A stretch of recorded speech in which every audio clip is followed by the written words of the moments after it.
What is up, everybody? Welcome to the Tom Bilyeu Show Live. We are here coming to you from Miami, Florida. I'm joined by Drew. We're back, baby. What? Miami. We are back. We're back in Miami. We got Eric over here DJing. We had a total catastrophe before we started going live. It was amazing. It's fun. Hey, when you're on the road, everything is a little bit different, but that's all right. We're excited to be here. It's going to be a good time. We got a lot going on. Speaking of a lot going on, and forgive that we do not have our normal accoutrement, so I'm going to be looking at my phone here. But Mamdani is now the mayor of New York City, the largest financial institution in the world. It's being run by a socialist, Drew. This is good times. I love it. Sometimes you got to touch a stove to remember that it's hot. So, well, we're going to get a good reminder of how economies actually work. It's going to be a lot of fun. Speaking of fun, the markets got obliterated yesterday. They were down $730 billion in a single day. All of that value just poof, gone. That's the way markets work. And as if trying to be a real life metaphor, we had a UPS plane that was full of jet fuel crash. It looked like it crashed on takeoff. That is certainly my understanding from the videos that I watched. And it left a mile-long fire. Absolute insane, and in the era of being able to see it from 1,000 different angles because things are recording all the time. It's pretty wild to see that happen. Tommy Robinson in the UK has been acquitted of terrorism, and the judge in the case basically excoriated the cops and said, for the love of God, stop pursuing this guy for political reasons. So I expect that to be a ringing refrain in the future for other people that are being clamped down on in the UK. We'll see how it plays out in the long term. The Supreme Court here in the U.S. is going to hear arguments today on whether or not Trump can use tariffs unilaterally against foreign nations without having to go to Congress. So we'll see. My sort of quick glance read of what it says in the Constitution seems pretty viable that he would be able to use that to cover doing tariffs, but we'll actually see what they say. The government shutdown is now the longest in history. Drew and I were debating whether we're tied for longest. I think today is a tie for the longest in history, and tomorrow would be truly breaking new ground. But the cracks are starting to show for anybody traveling right now, namely us. It's a bit unnerving. The Houston TSA just shut down. They walked off the job yesterday. And so the Secretary Duffy is warning that air travel may be significantly impacted in the coming weeks if this doesn't get cleared up. So we'll see. And then last but not least today, we've got AI computer brain interfaces are reaching sci-fi levels. It is absolute. It's thrilling. It's very exciting, but it is wild. So the world is going to look very different in the very near future, Drew. I saw another thing that was saying that talking about nanobots that can swim around your bloodstream. Sheesh. And it's like we really are at that tipping point where it goes from like, oh, these ideas are cool to no, life is actually different. These nanobots can fight like cancers from inside the body, detect tumors, deliver drugs directly to the tumor site. That's wild. It is wild. Like we're going full like Marvel movie. As soon as you said nanobites, yeah. That's where I went with it. But rightly so. All right, we got to talk about it. If you're a Democrat, you're on top of the moon today. I don't know that that's true. Are you going to talk about Mamdani? Yeah, we're starting with Mamdani, but the governor of Virginia is now a Democrat. The governor of New Jersey is now a Democrat. Yep. Prop 50 in California passed. And, of course, Mamdani won NYC, so it was a blue wave that kind of happened. I have his a portion of his victory speech up here. What are your initial thoughts, though, of Mamdani taking the W? So I'm a little bit surprised that it made me feel some type of way. So I don't usually navigate life by a whole lot of feelings. It's like, where are we trying to end up? So that caused me to pause. I don't trust my emotions. So, but I felt very negative. I felt very sad for the direction of America. I do think that Mamdani in New York is indicative of something larger happening. And so I feel about Mamdani the same way that I feel about Gary's economics, where it's like you've got your finger on the right problem, and the answer is so catastrophic and will accelerate this. It's like how I felt when Steve Jobs was like, I have pancreatic cancer, and so I'm going to do just like apple juice. And it's like, bro, that is going to make things worse. You're feeding a tumor which survives on carbohydrates. You're feeding it a steady diet of, guess what? Carbohydrates. Yeah. So it's one of those where when you don't understand the fundamental cause and effect of things, you can make the most like egregious, obvious own goals. And that's what we're about to see. So the great irony of all this is I want the same outcome they purport to want. Now, I think that Mamdani is only understandable when you think of him as somebody who despises the wealthy, not as somebody who actually wants to help the poor. Once you think of him that way, then things are going to make sense. You understand how he could look at the world and see just failure after failure after failure of these policies and still want to do it. But they really do punish the rich as well. So it beats everybody up. And that is wild to me. And dude, sometimes really when I'm writing the deep dives, I think about you and I'm like, I never needed to be aware of all this stuff, but Drew just wouldn't let it go. He had to have me every week write these deep dives, and they're phenomenal for the channel. But it is, boy, oh boy, are they hard. Because as you get into the meat and potatoes of the economy and how it works. So first of all, I've said this many times, but as the island of your knowledge grows, so grows the shore of your ignorance. So you come into contact with more and more things that you don't know. And so you begin realizing, wow, like I really thought I understood this stuff. And then you start encountering more and you realize there's a whole lot more complexity to this. But so far, none of the complexity that I've encountered makes me go, oh, I was fundamentally wrong about something. You just see how it like spreads even farther and farther and farther. And so it just so happened, I mean, none of this is an accident. We obviously zone in on the things that are really meaningful in culture at the moment. But I was writing about basically the markets are about to crash. Right, like 2 days before the market crashes. So seeing all of that, seeing all the interconnectedness, seeing that what everybody should be focused on is getting a thriving middle class, and then watching us do all the things that like literally mechanistically from a physics perspective, you just go, oh, the things that are being pushed by Mamdani are the exact opposite of things that could even possibly work. And that is, there's something about the Cassandra complex of knowing the future, but no one will listen to you. That is devastating. So it's my favorite Greek myth. I am convinced it was a parent trying, somebody writing it was trying to explain to parents what it's like. And basically, you've lived through it, so you know what the future is going to be. And so you try to explain to the other person, this is going to be the future. So the actual myth goes like this. Chick has an affair with a god. God's never like that. So they punish her and they say, you're going to know the future, but no one will believe you. And so she runs around trying to tell everybody, if you do that, this terrible thing is going to happen. They won't believe her, so they still do the thing, and the terrible thing happens. And she knew it was going to come, and the curse is that people will not listen. That is exactly how I feel about New York. And I'm sure every parent feels that way about their kid, knowing, hey, like I've done those things, and it's absolutely grueling to your heart, and that's going to haunt you for 20 years, and you're going to need therapy around that one, and you still can't stop them from doing it. That's what this economic moment feels like, is there are knowable things that are making our economy have the outcomes that it's having, which are as terrible as people are saying. They are horrible for the poor and working class, just absolutely god-awful. They are wonderful for the wealthy in the short term, because eventually you actually get murdered.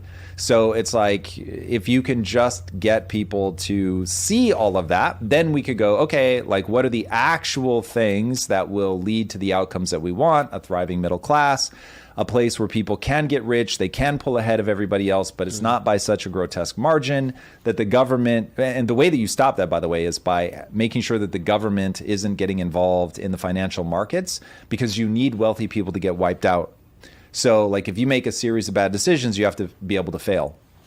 And we've removed that. And so, and then the other thing is that we steal from everybody. Nobody likes to call tax theft, but it's theft. And so when you think of inflation as the ultimate, it is both theft and it's secretive. And they take money from everybody. And because of the nature of economies, the only people that benefit from inflation are the people that own assets. Only 10% of Americans own assets. I shudder to think what percentage of the 10% own the vast majority of the assets. So call it something like 1 to 3% of Americans like just get wealthy in an unhinged way. And that is what's creating our problems mechanistically. But when you start voting for Mamdani, you're saying, I just need things that feel right. I don't need things that could actually yield a good outcome. Yeah. It's one of those things, though, where I understand theoretically why New York is headed for disaster. I understand what's supposed to happen. I understand all the wiles and the whispers in the dark about the bad things that is associated with socialism. Yep.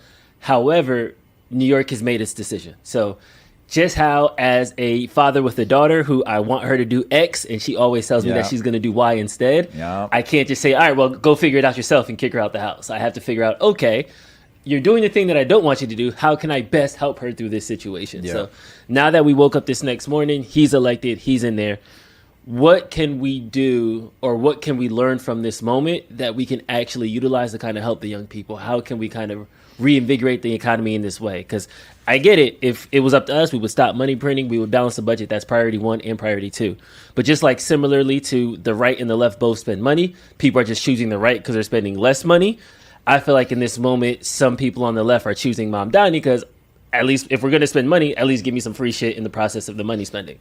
And I think that's their kind of rationale from there. So do you think that there is a way that we can kind of mitigate some of these quote unquote catastrophes that will come with his election? Is there ways that we can kind of isolate the rest of the U.S. from it being kind of completely off the rails? What are some ways we can kind of look at it now that the damage is done? So the only thing that you can count on at this point is the structure of New York government. So some of the things he wants to do, he just won't be able to do because the mayor doesn't have the power to do that. So there'll be many things Checks like and that. balances, Yeah, like that things just stymie his agenda. And so that's the joy of the gridlock of a democratic system.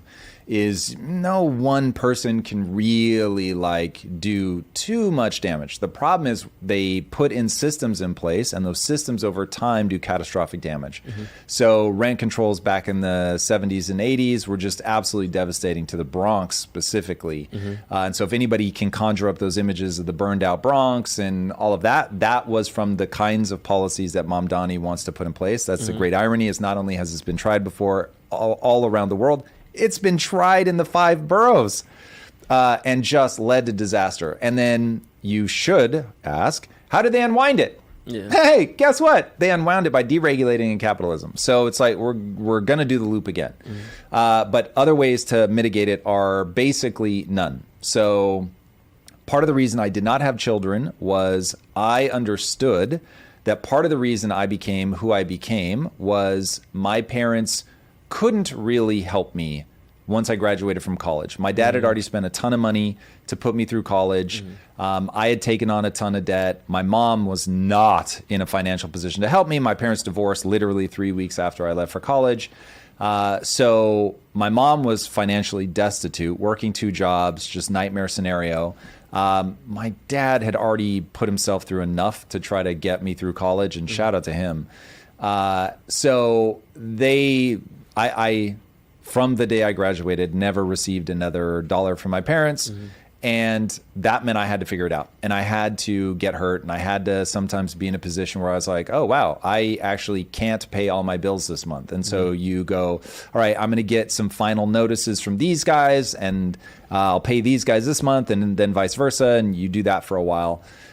So I didn't think I could trust myself to see my kids suffer. And so that was part of my calculus around not having kids, was I would make them soft. And so I was like, well, I don't want to do that.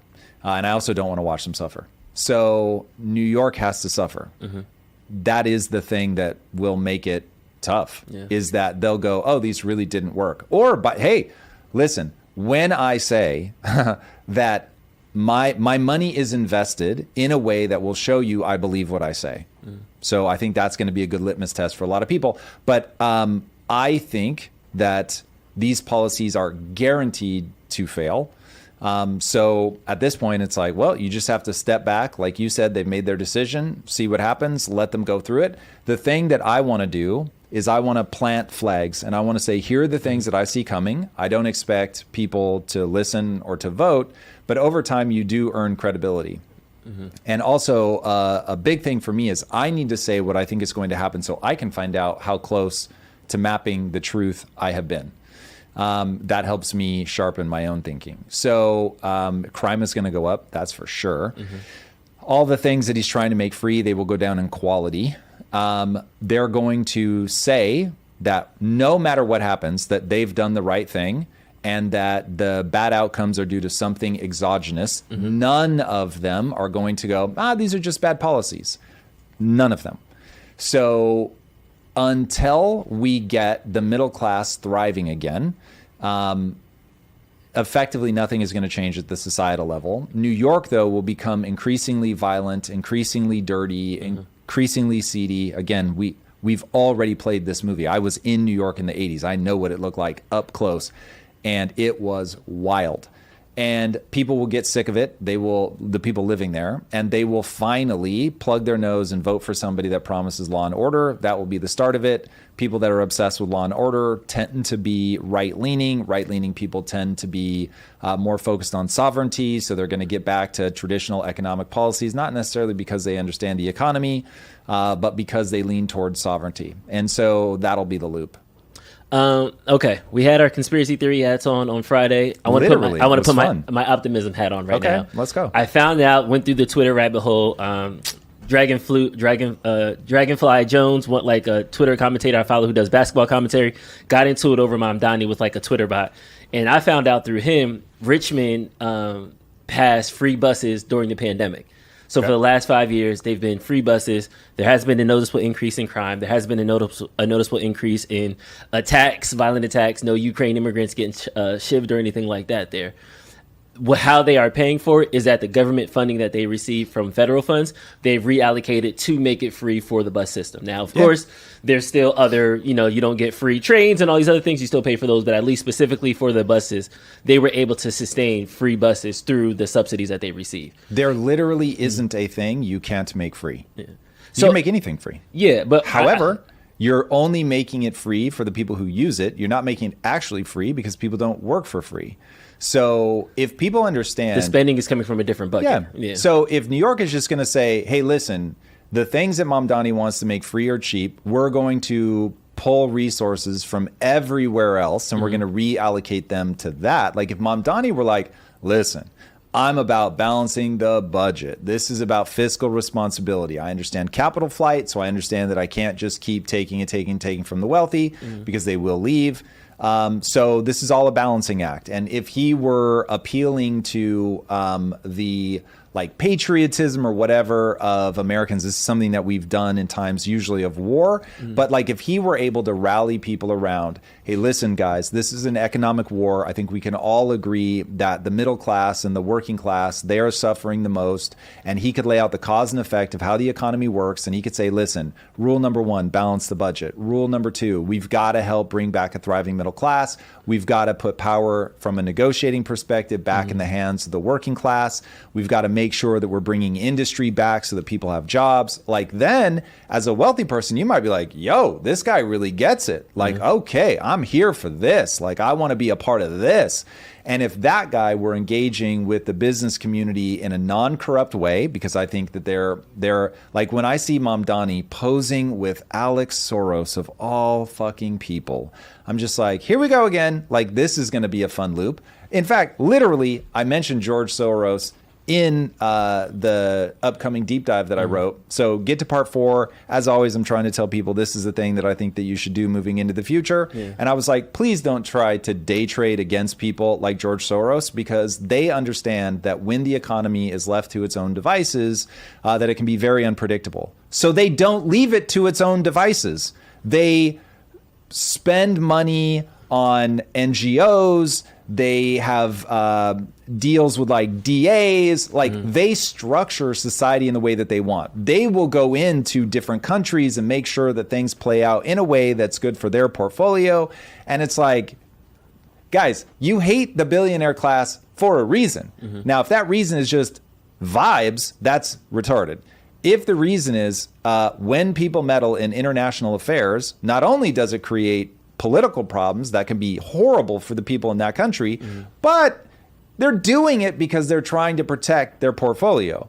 Now, you can't paint anybody with a blanket brush, but bro, that's going to get you 85% of the examples. Yeah. George Soros broke the back of the British pound. He literally looked at the pound and was like, these guys are making a mistake. Hey, Secretary Bessent, not secretary at the time, but like, let's roll in. Let's fuck with these guys. They have made a mistake. They've made it clear like where the support has to be. I know that they're going to just try to buy, but they don't have they don't have pockets as deep as I do. So I'm going to buy even deeper. Okay. That's the guy, the son of anyway, that Mamdani is arms around.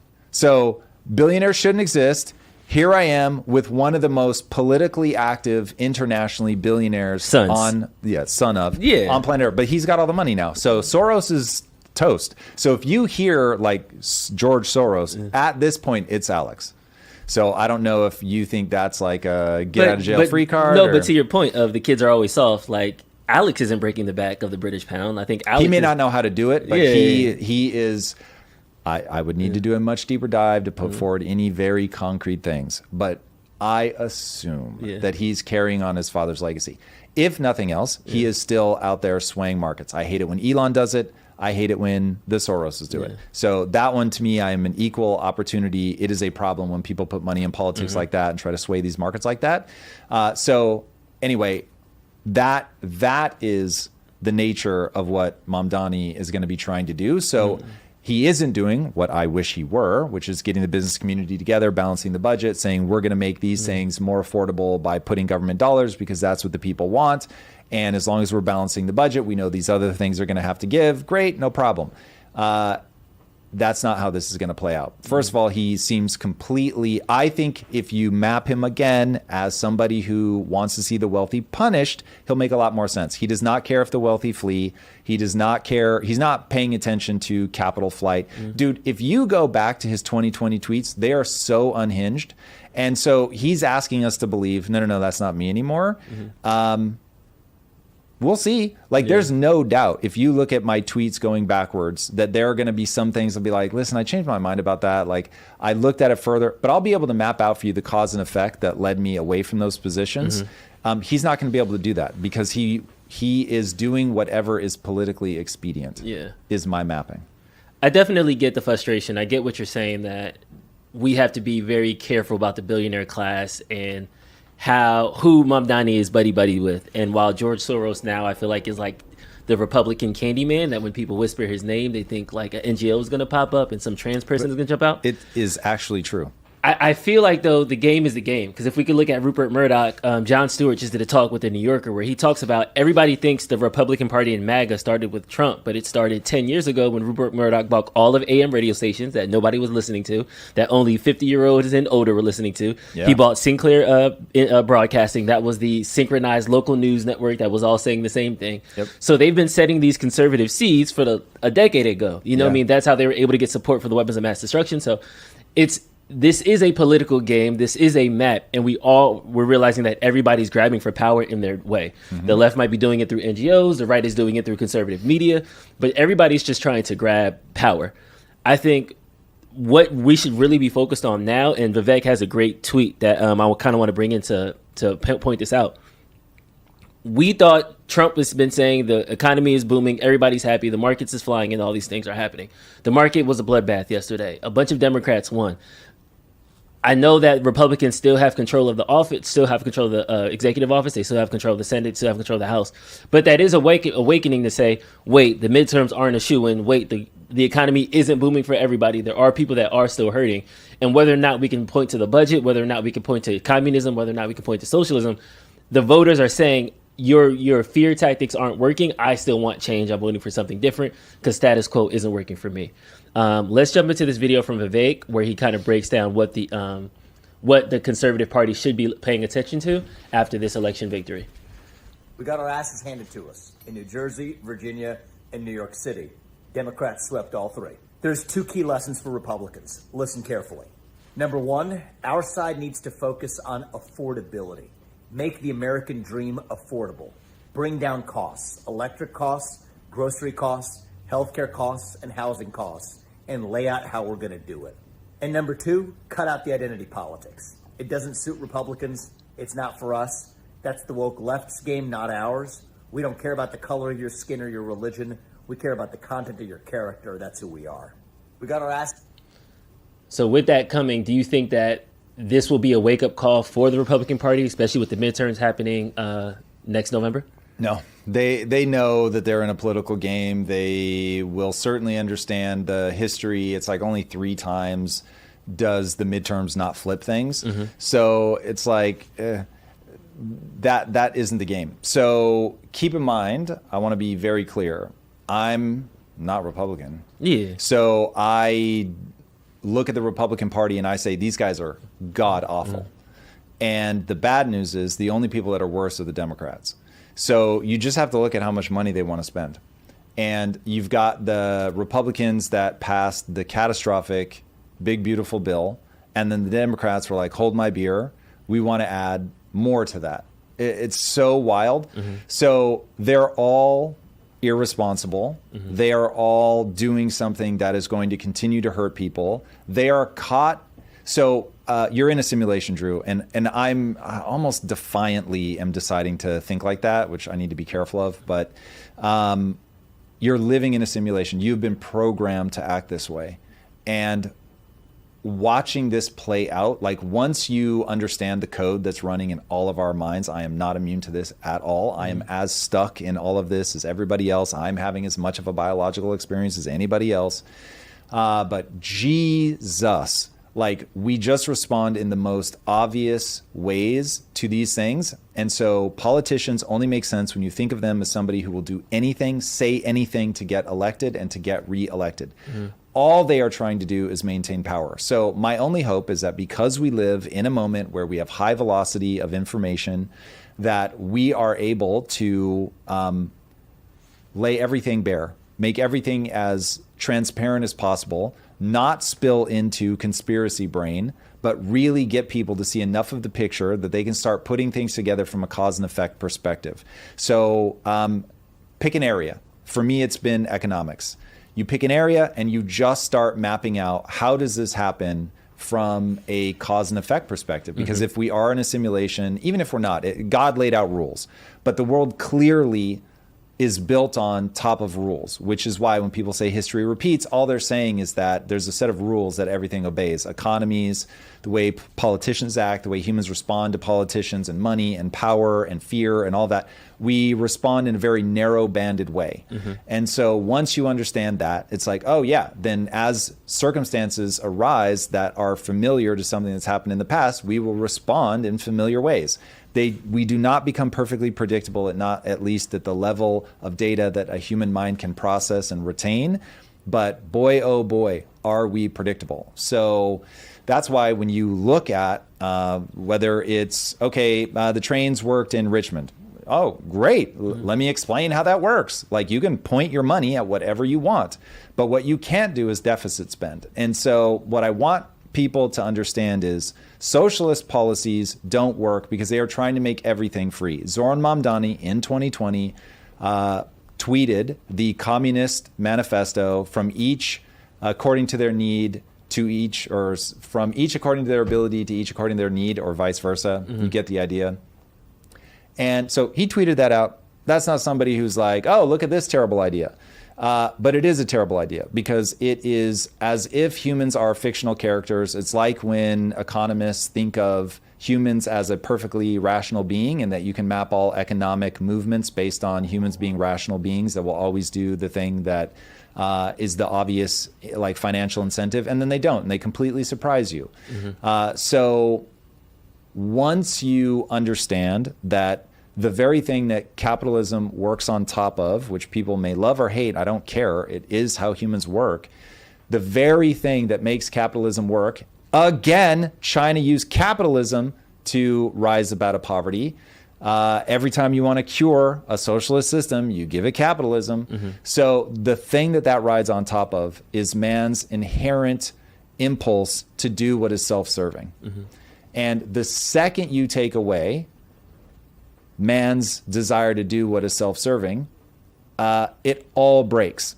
And so that's why resentment around people who are good, like they do what is self-serving and they're very good at it. When you resent that person, you become completely unhinged. And let's call a spade a spade. The policies force you to use guns. So I know people get weird about when I give real historical examples about how far that goes, but you need only ask. What if, Drew, your 27-year-old daughter was not living life the way you wanted her to, but you have to force her to? Because everybody has to do what you say, or the system falls apart. So what do? You eventually get guns out.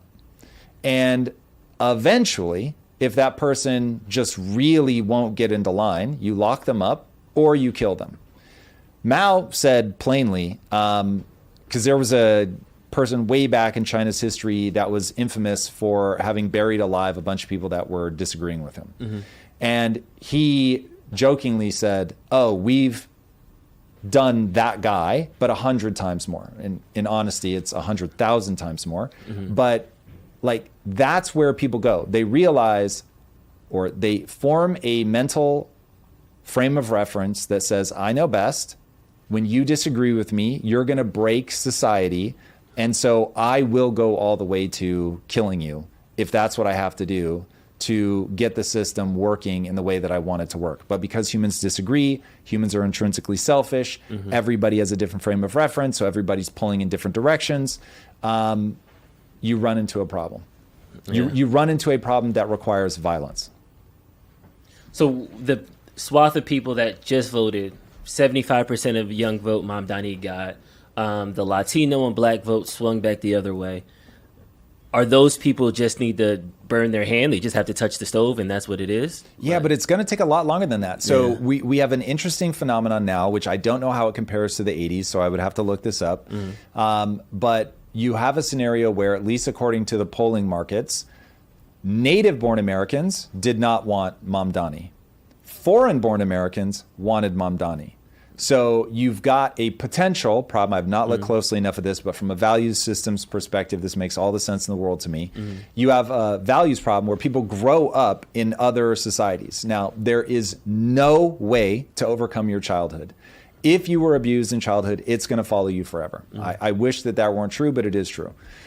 If you were raised in a collectivist society, for instance, that's going to follow you forever. There's no way for you to break free of it. You're just going to have a different frame of reference than other people. If you grew up in America and have an individualistic take on it, that's going to follow you forever. And so as we have ridden on the back of, like whatever, 170 years of just like fighting tooth and nail, clawing our way to the top, and then we've now been coasting because we finally became the big dog. And so we were once Russia fell, we were truly a lone wolf running the world. And that just made it feel like everything goes our way. It's just a state of being. And so out of guilt, we open our doors to anybody and everybody, come on in, not understanding the thing that I've been banging on about, which is all that matters is value system. Value system, value system, value system. If you do not share values, you will end up colliding. And so that's what we're seeing. We're seeing a New York that is being hit with a double whammy. Number one, both the Republicans and the Democrats have been so irresponsible for so long economically that we have just battered the middle class and the working class, just battered to death. And then on top of that, you've now imported so many people with views that are not the American experiment. Remember, the American experiment was a solo experiment. It's not like, we like to think that there's a bunch of countries that are like America. They're not. So America was, hey, come here, you'll probably die, but if you don't, this is the land of opportunity. And then we built something on the back of that. And now we're not that. Now we're not only ourselves learning the same lessons, which is, hey, we just want to take care of everybody, which I certainly understand the emotional impulse. It just violates every law of what the human mind is like and what economies are like. And then the people that grew up elsewhere that wanted to come here because we have more opportunity, or at least we did, they suddenly realize, oh, wait, like I have all these, they're not going to be able to say it consciously, but I have all these feelings from where I grew up, and I want this to feel more like that. And so if you look at what's going on in Minneapolis, you see this. You see, I mean, Ilhan Omar, if I'm not mistaken, has literally said my first priority is Somalia. So if not those exact words, like really close, waving the Somali flag, like all of it's wild.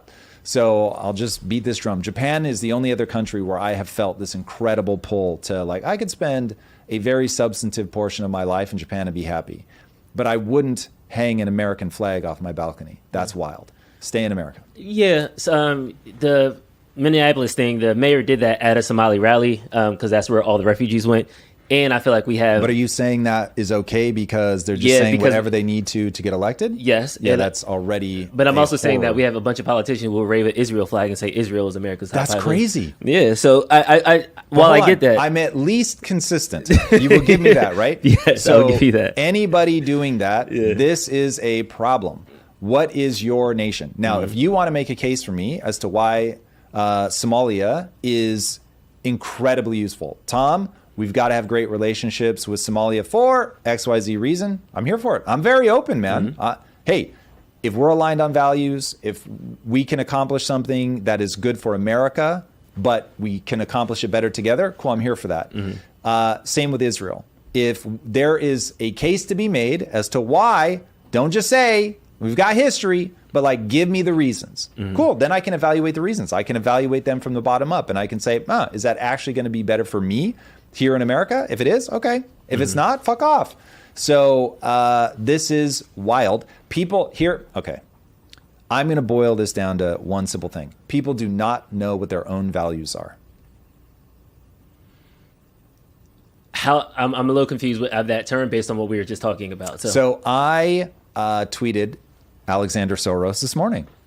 And I literally said, Dear Alexander Soros, by what metric do you judge the efficacy of your policies? Now, he probably just won't respond, but if he did respond, it would be some vague bullshit, and it won't be a cell in a spreadsheet. It needs to be a cell in a spreadsheet, because that tells me you actually know where you're trying to get people, and you are looking at whether you're making progress towards that. There has to be some metric by which you're saying, yes, we are going in the right direction. Now, we can debate whether that's the right metric to pay attention to, but it isn't going to be something concrete. There is a rise of like ethical capitalism, reimagining the capitalist system to include more of the income inequality is too great now. We can't just go on business as usual. We tried in the 80s during the Reagan era to kind of cut the regulation and grow our way out of this through business-friendly environments. And it worked. And it was magically delicious. I feel like that's a subjective because it's not working as good as it is now. But I think... Bro, go look at the stats.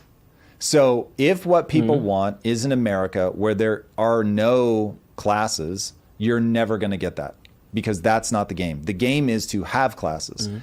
But you want high class mobility. So America used to rank much higher in the 80s in class mobility than we do now. What I'm saying is the things that broke are, you can point directly to them. You don't have to be vague. What broke was we started printing money, we started deficit spending, and we bought into modern monetary theory, which says you can print money and it won't be problematic. There was a guy today, he was on a show called Bankless, which, by the way, Bankless is a great show. But this guy, at least the clip they posted, was so fucking stupid. I was like, I cannot believe. So he's basically saying, just reprice gold, bro. Like, separate them, come back, and gold's like 20,000, 40,000. Bro, do you understand why Marie Antoinette lost her head? He doesn't get it. Like, people are so trapped inside of, but that would work economically, Tom. Sort of. Like, if you don't mind the mobs coming to your house, I guess. So, oh, man, it's like, dude, you can't have wealth inequality at the levels that we have it. You can't do it. You can't do it. Now, you can say that that's a flaw of the architecture of the human mind. Great. But we have the human mind that we have. And people will not look around and see that, my life is getting more expensive by the day. And then there's this tiny percentage of people for whom their life is just getting better and better and better. And by the way, because I don't understand the economy, I can't figure out how to get out of this fucking trap. So it feels permanent. I am permanently here. And they can tell you're the billionaire class, the political class. You are doing this to me. I know you're doing it to me. I don't know what you're doing, but I know you're doing it to me. You are actively putting your boot on my neck, and I won't stand for it. And I'm just going to lash out. And because I don't understand it, I can't even beat you at your own game. So I am going to shoot you, stab you, guillotine you, whatever. And dude, it's already happening. Like, what the fuck? People need to wake up to this is what's going on. I'm gonna channel some of the energy of the chat, and I'm gonna kind of reflect it, because something that woke in my eyes to it was this SNAP conversation that's been happening over the weekend. People lost their SNAP benefits as of November 1st. Some independent governors in different states have been using emergency funds, reallocating things to try to keep SNAP benefits going. But there's been this debate that's been saying SNAP benefits are bad. We need to get people off it. People need to get a job. Yes. Then I did some digging, and I realized that there are people on SNAP who work 40 hours a week. If I work, for example, at Walmart 40 hours a week, and I still qualify for SNAP benefits. Some people are saying that is the problem right there, because the government is now subsidizing the profits of the private entity because you're not paying your workers enough that they're still qualified for Medicare while working full time. Now, if they were the 15-year-old that works there on nights and weekends, yes, of course, you shouldn't. You're upward mobility. This is not the forever job. But as a 35-year-old who does 40, 50 hours a week and still qualifies for SNAP, I feel like that's a problem. Can we at least say that in that specific scenario, the corporation could be held a little bit more responsible for advocating that gap and not having the government pick up the bill? No. Okay. How did that break in that? Here's how you want to look at it. You're very close, and I get what you're saying. You want to think of it in a slightly different way. The government's job is to create the soil, and from in that, what will grow based on what the soil is. And the problem is people vote for things not understanding perverse incentives and unintended consequences.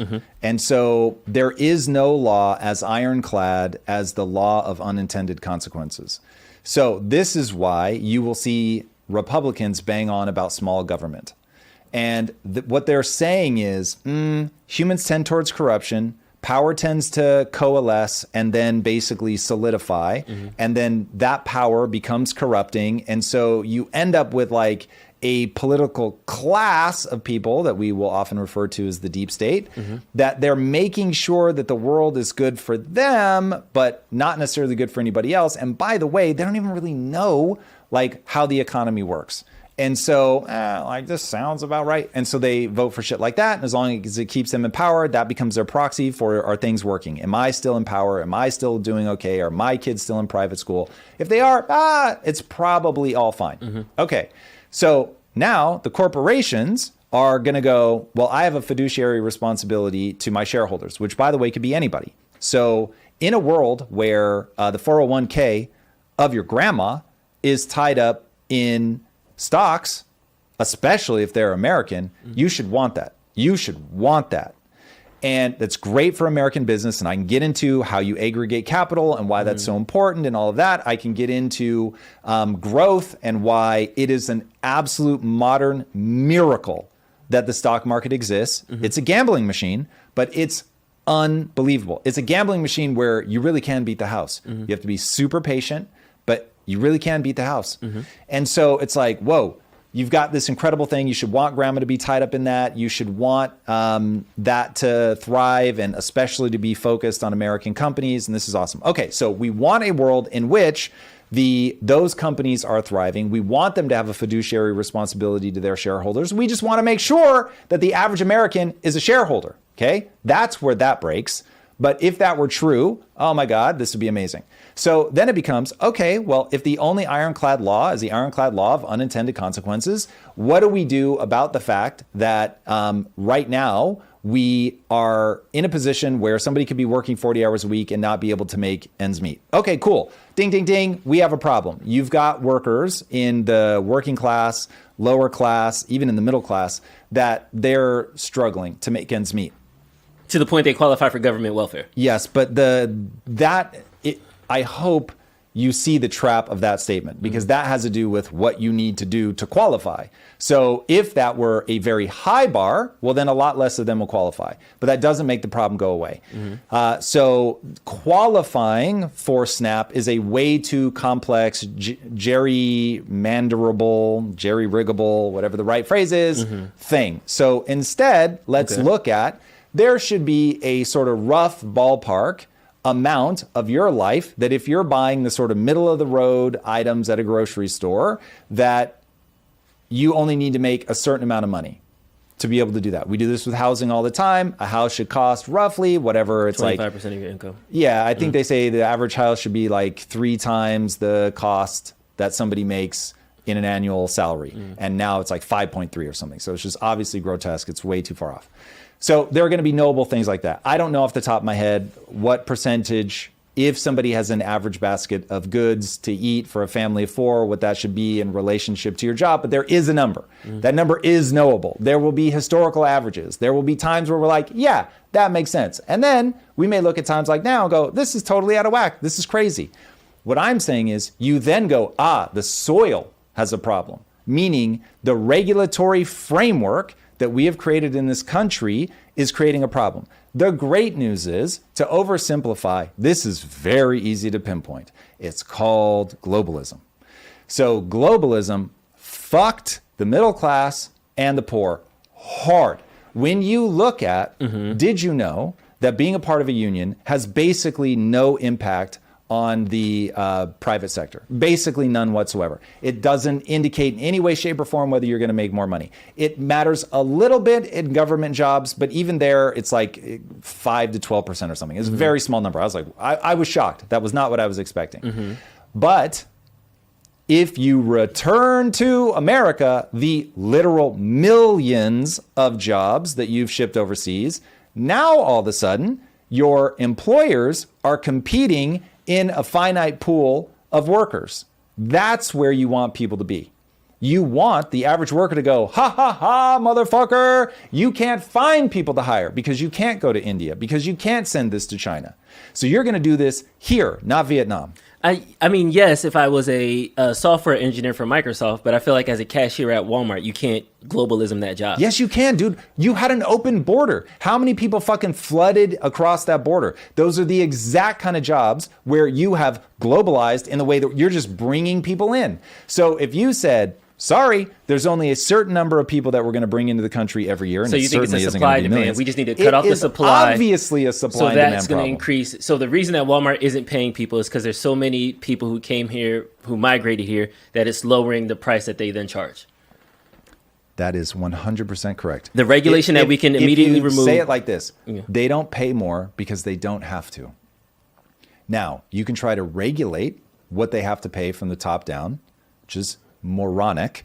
And the reason it's moronic is when you say, hey, that person that's actually only worth $5 an hour, I'm going to make you pay them $20 an hour. They go, I got to find a way around this. So that's just the reality. And a business will find a way to survive in whatever means, cutting people, automating. And you don't want to be like forcing people to pay a certain amount on the dawn of AI. That is about the dumbest policy move ever. And then, of course, people that go, well, these are all top-down problems. Let's just mandate you can't use AI. Oh, great. So then we will handicap ourselves. Well, the rest of the world goes, oh, cool. America just shot itself in the foot. We're certainly going to use AI. Fuck those kids. And this happens all the time. The strong become weak because they start making really dumb decisions. And so this is one of those where things need to build from the bottom up. You want to create a light touch government that says, we're going to make sure that people don't get evil, because they will. If you leave corporations to their own devices, they will become just as tyrannical as a governmental body. And so you need some light checks to make sure that there are things that they can't do to block competition and all that. And ultimately, what you're trying to foster is you don't want people to be able to build a moat too easily. You want people to be able to get in and be that new, young, fresh kid that's like, oh yeah, I got a better idea. You want the guy that's been on the S&P 500 for 20 years to lose because they don't innovate. And they're not able to create that moat. They're not able to build Foxconn in China and do all the crazy things that like Apple has done. Like that's how you have to address okay, this. let's extrapolate that argument. It's a supply and demand problem. We should abolish the minimum wage. everybody should come in as a quote unquote free market labor society. All the illegals should be deported. And then at that point, whatever I can pay you, I will pay you. If you don't like it, this is your pitch because it's obviously not mine. No, because going back to it being a supply and demand problem and regulation. So minimum wage is a regulation regulating the wage bottom. You said we should remove those regulations. Yeah, but you also said we should deport all immigrants, which I've never said. Nor will I ever say. Well, the supply we need to lower the supply in order to increase the price. Yeah, if you said stop bringing people in, I'd be here for it. Oh, well, the border's closed now, so the people aren't coming in no more. Yeah. So you have solved that on a go-forward basis. Yeah, but if we can't, that's not helping the person who's making who's making whatever they're making at Walmart because it's not the minimum wage. So now you've got two options. You can deport everybody, which I would not support. Okay. Deporting a lot, sure, but not as a default, like get rid of immigrants. That's not my stance. Yeah. The next thing is you need to bring manufacturing jobs back to the U.S. That would be another great way to do this. Far more interesting. That's not an Amazon or Walmart problem, and it's not helping. Of course, it's an Amazon and a Walmart problem.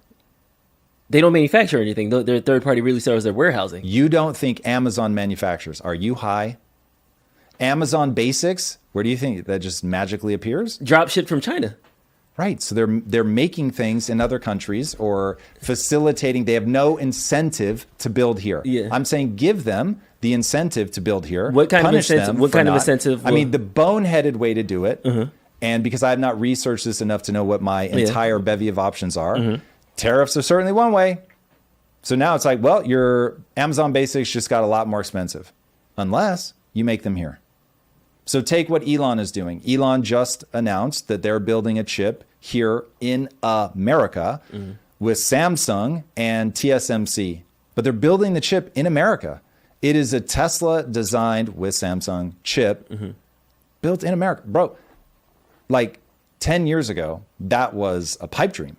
And now we're doing the things that we need to do to bring that back. Great. More of that, please. But like, this is where I go nuts with Mamdani. Now, I don't know all the details of the supposed tax break that was given to Elon Musk by Cuomo, but my default assumption is that Cuomo was trying to use that as leverage to get him to come build in New York. Or is it possible that he was trying to get him to come live in New York? Probably not. But like, to both make a of Tesla, those things would be phenomenal for the economy of New York, for tax in New York. Like, you can imagine everybody wants Elon to live in their state because for all of people's bombastic rhetoric, no human in history has paid more in taxes than Elon.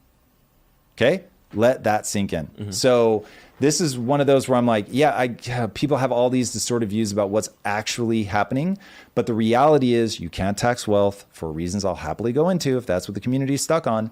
But you can tax income. And if he wants to do anything with his money, at some point it turns into income. And that's when you tax him. And when he sold all of his shares, or a huge number of shares, he paid a huge amount of tax. Yeah.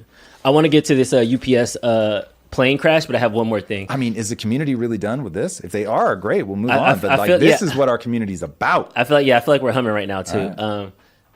If we regulate offshoring, manufacturing, trying to undo globalization, are there some unintended consequences? Of course, always. Ironclad law. But I can tell you right now, you've got to, if somebody were to send me Tom, what is the metric by which you judge the efficacy of your policies, it would be how much money is the middle class making? How big is the middle class? Like, is that a nice big bell curve where the vast majority of Americans sit squarely in the middle class? That's my metric. Yeah. So now I'm like, okay, what do we need to do to make sure that the vast majority of Americans are just bang on, right in the middle class? How to, and then increase upward class mobility. Class mobility is an up and down phenomenon. Copy. So you can't, like, for instance, dude, I remember when the Silicon Valley Bank thing happened, it was a mad scramble because for a second it looked like we might have some exposure to Silicon Valley Bank. And so I was in there like moving things around like, oh my God. And it's like, that's the game. Yeah. You can't like bailing everybody out and saying, oh, these are too big to fail. This is how all of this stuff builds up in the system and how it's like, well, the person that can just call the president up and be like, bro, but not me, right? So you can't have that. I'm getting a lot of capital risk, capital flight thing. New York Post did an article where they said upwards of 1 million people would leave New York if Mamdani gets elected. Jokingly, I had a buddy retweet it. All my family's out there. I have a bunch of friends in New York. He retweeted and was like, okay, make sure you leave your key under the doormat because 1 million less people in the housing market, that would decrease rents. That would make Mamdani's policy, quote unquote, active on day one. Yeah. I don't think people are actually leaving. I think that was a scare tactic. I think if you wanted to live in Dubai as a billionaire, you would go live in Dubai. Just go to Florida. But listen, Florida, New York like has lost. You'll change your ID, but you're not leaving New York. New York has already lost in the last decade hundreds of millions of dollars in tax revenue precisely because wealthy people are leaving New York.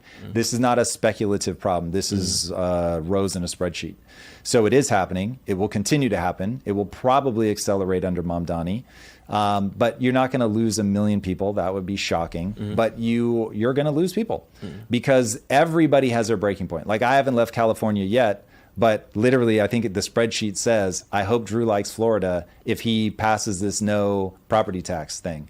Because it's like, bro, if there's no income tax and no property tax in Florida, bro, at some point you can't justify living in California. It gets too crazy. It's too much money every year. Literally at some point I'm better off just writing off my house and never again paying property tax on it. So it's like, kids, so policies have consequences. Lisa's in the chat. Are we moving to Miami, baby? Yeah, we're looking at condos right now. Hold on. My love. First of all, I'm so sad I didn't see you, and I'm so glad I'm seeing you now because, of course, I miss you now more than ever. I am literally looking down every street being like, okay, what would it like to live here? Cool. If he passes that, my dear wife, it really may be unconscionable to stay in It's definitely going to pass. Are you thinking like mansion on the lake, on the ocean type thing, or are you going to be like some like penthouse live? Like, what is your vibe you think you're going for? I don't see you as a single family 3-car garage person. I would probably live here for a year before I pulled the trigger on anything. I need to see, 1, do I like it enough? 2, where do we want to be? That kind of thing. We'll see. We'll see. I don't want to move, to be very clear. But, buddy, like America's in a cold civil war. It is geographically sorting itself like a deck of cards into suits. And it's going to keep happening. Dude, people think that because there's historical momentum that these things won't change. They change a lot slower. This is part of the deep dive that I wrote that's coming out on Monday, is like getting the timing right is so hard. So Mamdani is a mile marker. He's not an end state. Yeah. So things are moving in that direction because people have been done so dirty and they have misidentified the solution to the problem. And so that's where I'm like, oh man, I don't know that we're going to be able to back out of this one. I don't know that you're going to be able to convince people that that it isn't going to work. This is the snake oil salesman that when you're in extreme pain and they're like, hey, take this thing and it's going to make that pain go away. And then you realize that they're selling you arsenic. And you're like, wait, this is making everything worse. But you had to try it. You couldn't not try it. You're just in too much pain. Yeah. All right, we got a couple super chats. Anybody has questions, drop them in the chat. We'll try to get to them after it. The chat is jumping today, yo. We love you. Thank you for joining. We're excited. We got Ruben Tiago Official. They said, hi, Tom and Drew. Could you react to the Andrew Tate tweet, The Empire of Lies? 7 minutes, October 4th. It's about the collapse of Europe. Would love your reaction and thoughts on it. I would pull it up, but I know you have some words about Europe just in general. I don't know what he said, so... Yeah. We'll pull it up. If you can stay till the bottom of the hour, we got you. The quick take on Europe is they don't understand values collision. They have imported their own demise. They will fall if they don't figure out what they're willing to stand for. And if they are perfectly happy to say the only thing that we care about is tolerance, then they will lose to Islam. Because Islam is all about, they are very good at saying, this is what we stand for.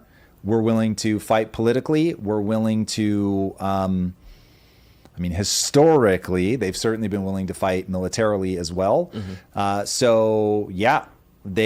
will be a formidable foe if this is the direction that they choose to head down. But they already, because they're being, this sounds so terrible to say it this way, but they're being outbred so dramatically that the value system that has the most children and indoctrinates their kids the most clearly and strongly will win. Man, I hate that that's true, but they do have a tendency to do that. They have a streak going. And while we're taking the sponsorship break, big shout out to ButcherBox. Dude. ButcherBox, thanks for your support. As the biggest carnivore I know, Tom, I feel like you're a big fan of ButcherBox. Dude, a huge fan of ButcherBox. In fact, shout out to ButcherBox, who really helped Lisa rebuild her gut. We owe them a huge debt of gratitude. So ButcherBox is my jam. I have multiple freezers full of ButcherBox. They are incredible. I eat ButcherBox every single day. They're amazing. And I am very grateful for their continued support. They've been supporting us for years. So yes, if you eat meat and you want good quality meat, head to ButcherBox right now. There is, I can see it with my own eyes. There is a link right there in the chat. You can click that QR code on screen or click the link in the show notes, presumably. And just in time for the holidays, they are giving away your choice of a free ham or a free turkey. So if you want the centerpiece for Thanksgiving, check out ButcherBox. These guys are wild. They have the best giveaways. Yeah. Don't sleep on it, man. That's they really do it right. These guys are legit. Shout out to ButcherBox. All right, next super chat we have Sequoia Hall in the chat. Sequoia Thank you for the super Hall, chat. what is up? They said unions worked for pro athletes. Unions were collective unions bargaining were effective for pro athletes. Yeah. Great. So the stats speak for themselves. They do very little.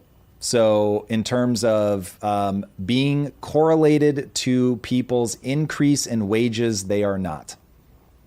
I also would say for pro athletes, they have the benefit of the highest caliber employees. Athletes are also advocating for everybody. I think unions would be a lot more effective if Elon and Jeff Bezos were advocating for unions in those discussions. If Elon and Jeff Bezos were in unions, which is basically the business equivalent of what you get with sports, is the best of the best of the best of the best. When LeBron is at the table, it's a much different conversation than if it was just a bench warmer. Yeah, so God, that's actually a really good, that's really horrible. Oh, Drew, I think you may have found why that statement is brutal in terms of pointing to something and saying, hey, the reason it doesn't work is because it does work in sports. And then you go, the reason it works in sports is because you have rainmakers, people that if you can get them on your side, you will make so much money. And so every team is I got to get them. And if I've got to deal with agents, whatever, doesn't matter. If I've got to deal with unions, whatever, doesn't matter. I need to get the best of the best of the best of the best because these guys will make me so much money, it's ungodly. Whereas the average line worker that's going to be harder for that person to be a 10x line worker, you could be a 10x coder. It's just hard. The nature of the job is such that it's hard to add that much value. And then the nature of the job attracts a certain type of person, and those people are not spending their time optimizing for being a 10x person. There's no gentle way to say that. So yeah, that's pretty damning. Oh yeah, that's very interesting. And then last one from Marcus Aurelius. U.S. has too many certifications for job.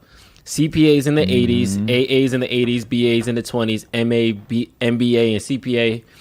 By training, know nothing about taxes. Default is a cert makes us safe. Love the decisions, always an added value to my day. I think they meant discussions. But do we have a education problem? Because this is the first that's year. A very different statement than what he said. We have a horrifying education problem. But in terms of over-certifying people, I think it makes sense in certain places. I do want to know that my CPA, I need some sort of credibility check. So either you've got to have Amazon reviews for CPAs or something, but I need some way to know that this person really knows what they're doing. Otherwise, so many people are going to go with bad things. Now, on the education front, it's a catastrophe, and parents should be just absolutely livid with the way that their kids are being educated. It's a catastrophe of biblical proportions. Yeah, but I mean, I'm even looking at higher education where we have people who have master's degrees, masters. It was the conversation we had with Rudyard. Definitely go check out our conversation. What if all his? It hit home that we have a overeducated population, and I never thought of that in the concentration of society. Like there is these overeducated elites, quote unquote, who a lot of times are the fodder that usher in communism, socialism, because they think because of their certification, they know everything, they should be higher up than what they are. And that's kind of a lot of times the base that then grows on these far left kind of policies that propagate. So it's wild. When you look at what's happened to education, it is wild. It's something like in higher education, I want to say like 75 or 85 to 1 left-leaning versus right-leaning. Wow. That's crazy. Yeah. And then of the people that are there, it's like they're more committed. So the Democrats that are in education are more likely to donate than the Republicans are. And the way that you could read that is that the Democrats that are there not only outnumber something like 75 to 1. It really is that wild. That may not be the exact number, but is that kind of crazy. And on top of that, they're like farther left than their right-leaning people are right-leaning. So it's pretty crazy. Yeah. Eric, we good? Yeah. You're good. Eric has concerns, everybody. Do you want to take a second? We have technical challenges. Okay. I lost the chat, but it's coming back. But we got a song out of it. Hey, that's always good. Sandy Porter. I love Truth Devin because he has like 14 burner accounts. I don't know whose cards you're stealing, Truth Devin, but we are not liable or responsible. Why do you think people vote Democrat or Republican? Do you think it's biology or something else? Why do you think people of Texas vote Republican and New York people vote Democrat? There's two questions hiding in there. So yes, it's biology, but it's also values. So if you're raised to be left-leaning, you're far more likely to be left-leaning, no matter what your sort of natural proclivities are. But I do think that right and left are evolution's response to how do you keep an AI from completely going off the rails.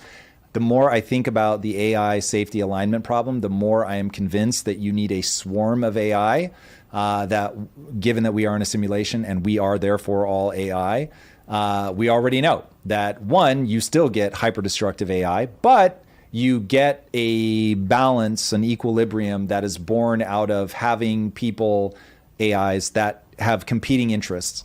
And through that, you avoid the, because game theory just is a thing, you end up avoiding parasites on either side because the other side keeps them in check. So there's that.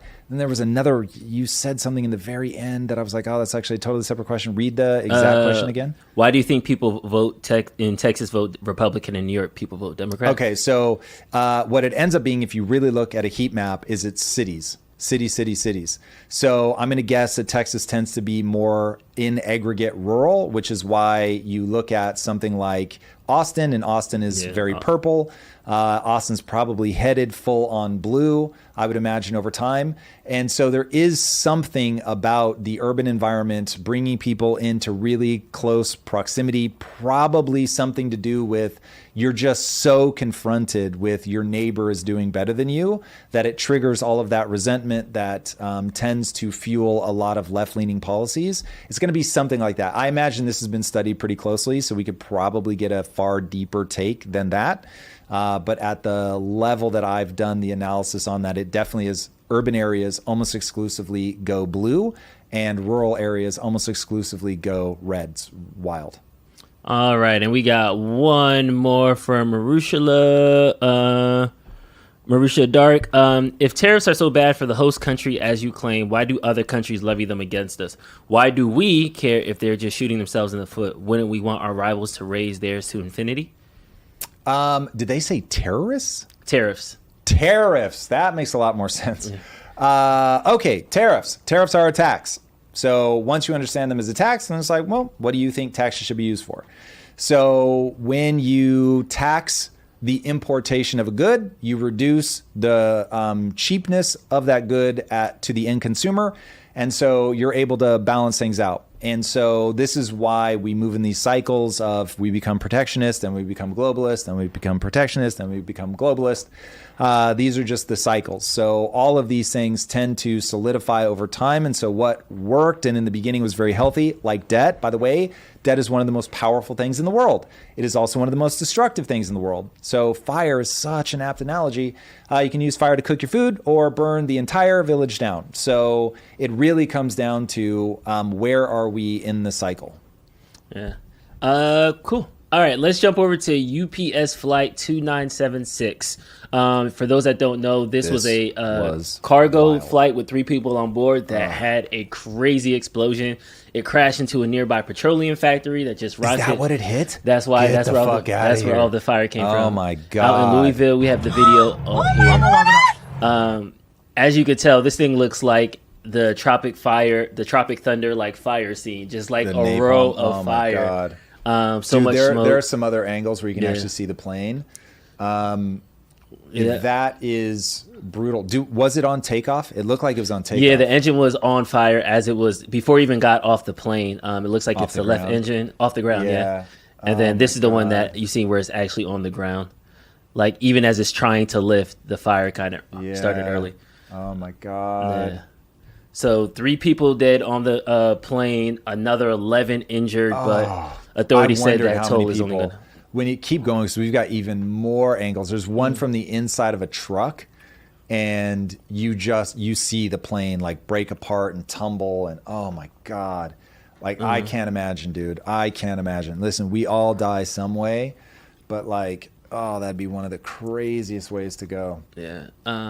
Looking for that other one, but yeah, apparently this was just a bad takeoff. All right there in the thing. I dropped in at least 3. Yeah, I have this. This is the second one. Go to the. Yeah, that's the one. Yep. That's the one. Play that. Yeah, if we could throw that up. Yeah. Oh god, look at that. Sheesh. Oof. That's so wild.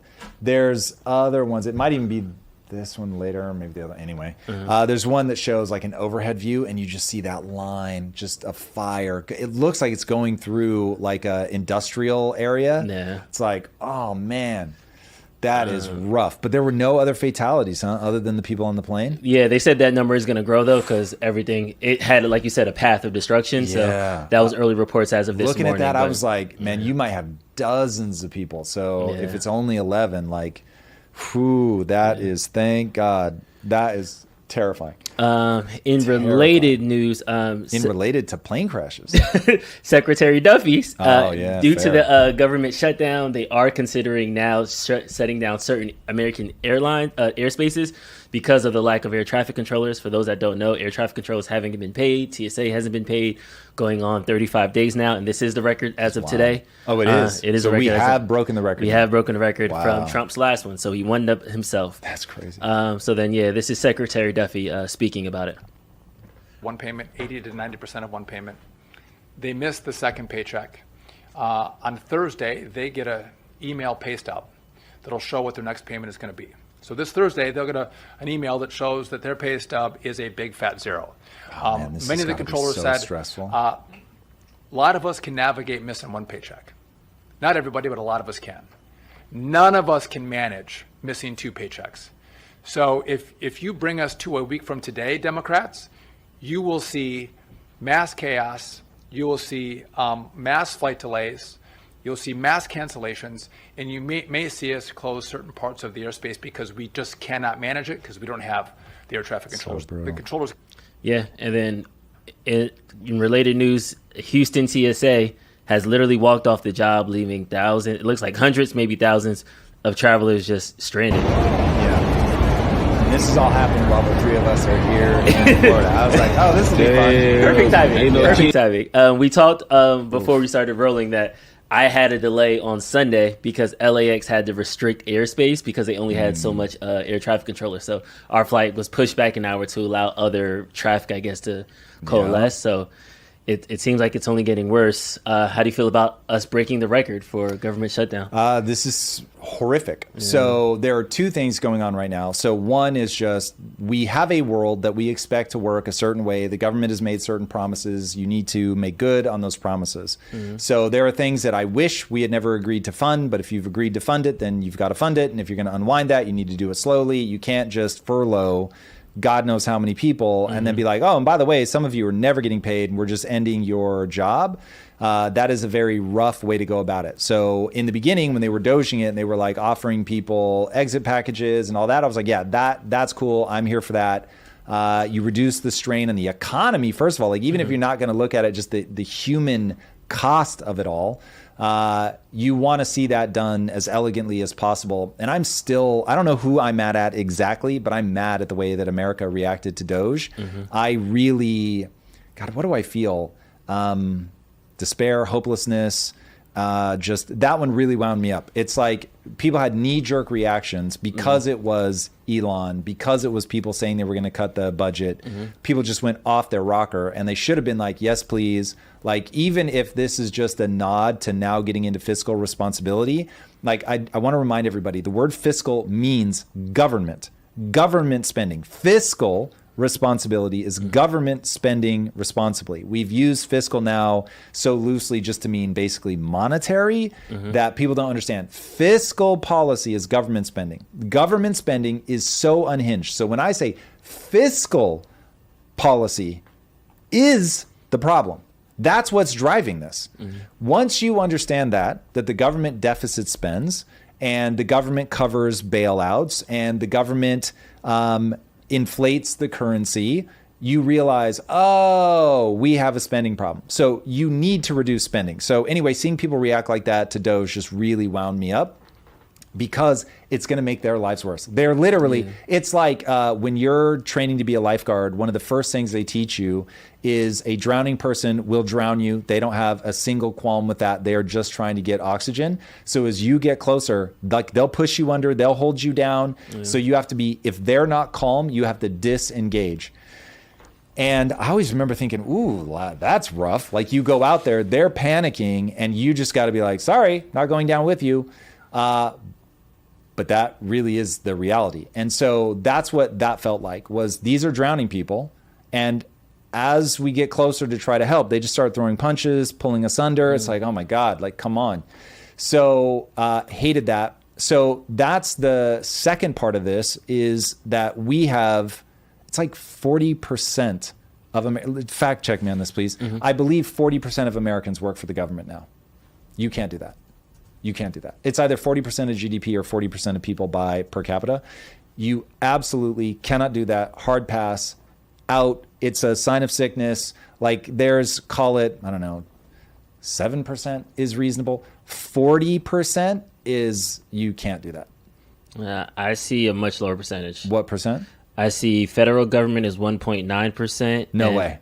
The public sector is 13.4, according to, this is as of 2022. I'll have to look this up if it's GDP, but there was some number that either was number of people that work for the government or GDP that was so horrifying. Anyway, I'll have to fact, maybe I'm just wrong. That's always possible. I'll have to look GDP is 23% of government spending. Okay, that's zero, just for the record. Yeah. So government work should not count for GDP. So that gives you an idea of how little we actually grew. I'm seeing somebody said it in the chat that basically this is just the Democrats and the Republicans trying to arm wrestle. What's this? The shutdown? And whoever says everybody's using it for political leverage. Yeah. That's all it is. Full stop. End of story. Here it is from VOD PJ. You just put random characters. That's not coherent. The blue team and the red team have tactically agreed to torture Americans until one side cries uncle.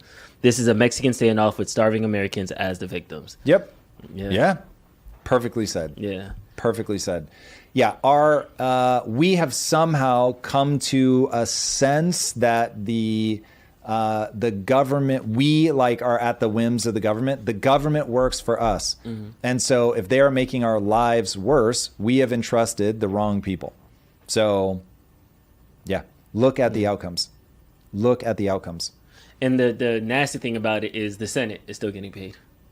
Dude, that is. I feel like that's the biggest slap buddy. in the face. So A, not only a slap in the face, B, like if you have any honor at all, like you immediately stop collecting your paycheck. Immediately. This is why I say we got to bring back virtue, Drew. Like we've got to bring back people wanting to be honorable, people that can define.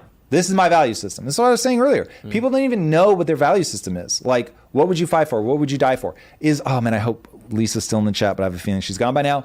But this is something that she and I go in a death loop over. So one of my values is that as the husband, it is my job to absorb discomfort whenever humanly possible. So for instance, if one of us had to go hungry, it's going to be me 100% of the time. If one of us has to have an uncomfortable seat, it's going to be me 100% of the time. Just like on and on and on and on and on. And so Lisa always seems confused by that, as if I'm telling it to her for the first time, because she has clearly a running algorithm that says we should share the pain and suffering or whatever. And I totally get if some people, that's how they want to do it. It's not how I want to do it. For me, when it comes to that, now there are things that I expect my wife to do that other people may think are unhinged. But yeah, like on that, danger is for me to absorb 100%. So all of those kinds of things, like I would never look at Lisa and be like, you didn't make enough money. But I hold myself accountable to that nonstop violence. So because I can articulate those things, Lisa and I can navigate. And by the way, I know what I do and don't do. People don't take the time to define their values. And that becomes a problem. And clearly, either the Senate has defined their values in a way that I find so disgusting, or they haven't defined their values and are therefore just acting disgusting by default. But that's disgusting. Disgusting.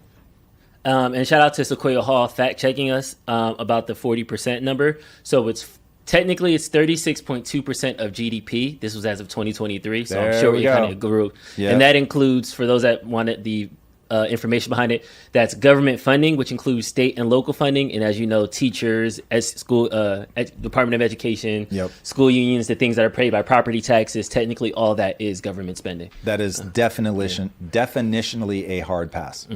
You are in a sick state of affairs. I wish I had a better answer for this government shutdown. I wish I had something more interesting to talk about, but at some point in time, I don't know where that line is. Have you ever been in a tough negotiation, maybe at work, where it's kind of the standoff where it's I'm hurting other people by doing this. I need to cave. How do you balance that pressure from I need to do this so that way my team can get this win that long term I think would benefit the most amount of Americans versus the current pain is too much to handle. Should I just... For the most part, you can map out ahead of time. There's a train going by. I was like, what is that? Did you guys hear the train? If you hear the train, put a train emoji in the chat, or just put train if you're on your laptops.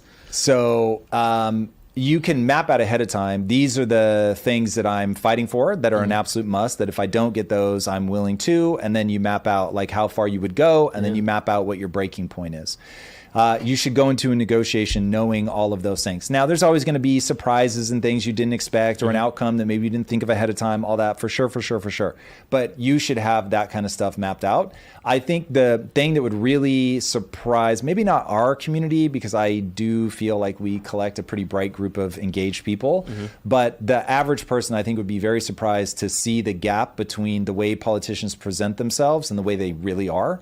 And so the really are, the behind the scenes, all the negotiations, that kind of stuff are, neither side cares if the American people are suffering. Both of them will say that's all they care about. The reality is they want to get reelected. And so they've got a position, they've got a spin. Now, I think they also both have agendas that they are trying to push through. If you're going to play the game, play the game. And so all of the rock star people are going to make a lot of noise around what they're trying to do. They won't all pass bills, but they'll all make a lot of noise. The rock stars. So the rock stars get it. I've got to show leadership. I've got to say we should be doing this thing. This is the part that Mom Donnie is very good at. Is he's able to articulate the outcome that he wants. He is retarded and therefore does not understand how he's actually going to get you there. But he at least can say oh, this, I'm going to get you free stuff. Okay, great. So he can make a lot of noise. He can go up. He can argue. He's good at debate in that he knows how to obfuscate. People will say that he's a weak debater from the perspective of he's not going to be able to argue cause and effect because that's not what he's about. Once you understand that's not what he's about and that he understands it's better to think of him as an entertainer who is very good at emotionally moving people, and his rap genre now is politics. And so you've got gangster rappers, you've got pop rappers like Will Smith, and you've got political rappers like Mamdani. And their game is to go out and say things that make people feel a certain way, and that's that. Mm-hmm. He's very good at that, very talented. And this is where I think people make a mistake. Obviously, when I say he's retarded, I mean that tongue-in-cheek. He is quite smart. Mm-hmm. So that is, you want to make sure that you understand how your opponent really is, so that you can really think through this. But anyway, people would be very surprised to see that their politicians are just wildly different creatures when they're not having to pose for the populace. Do you think that, I don't know if this is the populist moment agenda or not, but do you think the spreadsheet politician can be elected? Is that possible? Because I feel like the best politicians that I can remember over the last 20 years have always been vibes. The actor Ronald Reagan, like, to Obama, to even Trump, he's an entertainer. He was a reality TV show. Vibes is always going to be a part of it, for sure. Chemistry is a big deal. And so having chemistry with the country, having chemistry in backroom deals, all of that stuff goes a long, long way. Watching the All In podcast deal with Trump was really fascinating, because even Jason Calacanis, you could see, was struggling. He found Trump charming, but he didn't want to say that I found Trump charming. So it was fun to see that. But that's just how politicians are. Like when you sit down with them, if they're just pure spreadsheet, and I'm going to guess, I don't know Thomas Massey well at all, but given that he wears the debt pin, I'm going to guess this is him, that he's like the spreadsheet guy. Yeah. And so when you're with them, it's probably a little spectrum-y. There isn't the charm and charisma that you're going to get with an AOC. Like, did you see AOC? First of all, super attractive. Yeah. Second, she's got her hair like coiffed over to the side. She's like, I've got some tea for you, right? And she spills the gossip. And I was like, I'm entertained right now. There is something, even though I think her policies are murderous, she is engaging. So it's like, Anyway, the point that I'm trying to make with all of those decorations is that there's a wild difference between what they're going to be like privately, the way they think about the world, which would disgust people, the way that they'll use people as pawns, manipulate them, move them around the chessboard, all of that, and the way that they present themselves. I think about this a lot as a CEO. So no one will believe anything you say now because you're on camera and you're sitting next to me, but I know this to be true. So if somebody gets sick, for instance, I really do want them to rest. And so even though it slows the company down or whatever, like, one, it's what I want to do, and I don't want to treat anybody on my team differently than I would want to be treated. So I'm going to extend to people the thing I want extended to me. So if somebody's sick, I'm going to say, hey, let me know how I can help. I'd go get somebody, or if I'm being really honest, I would send somebody to go get you chicken broth if that's what you needed.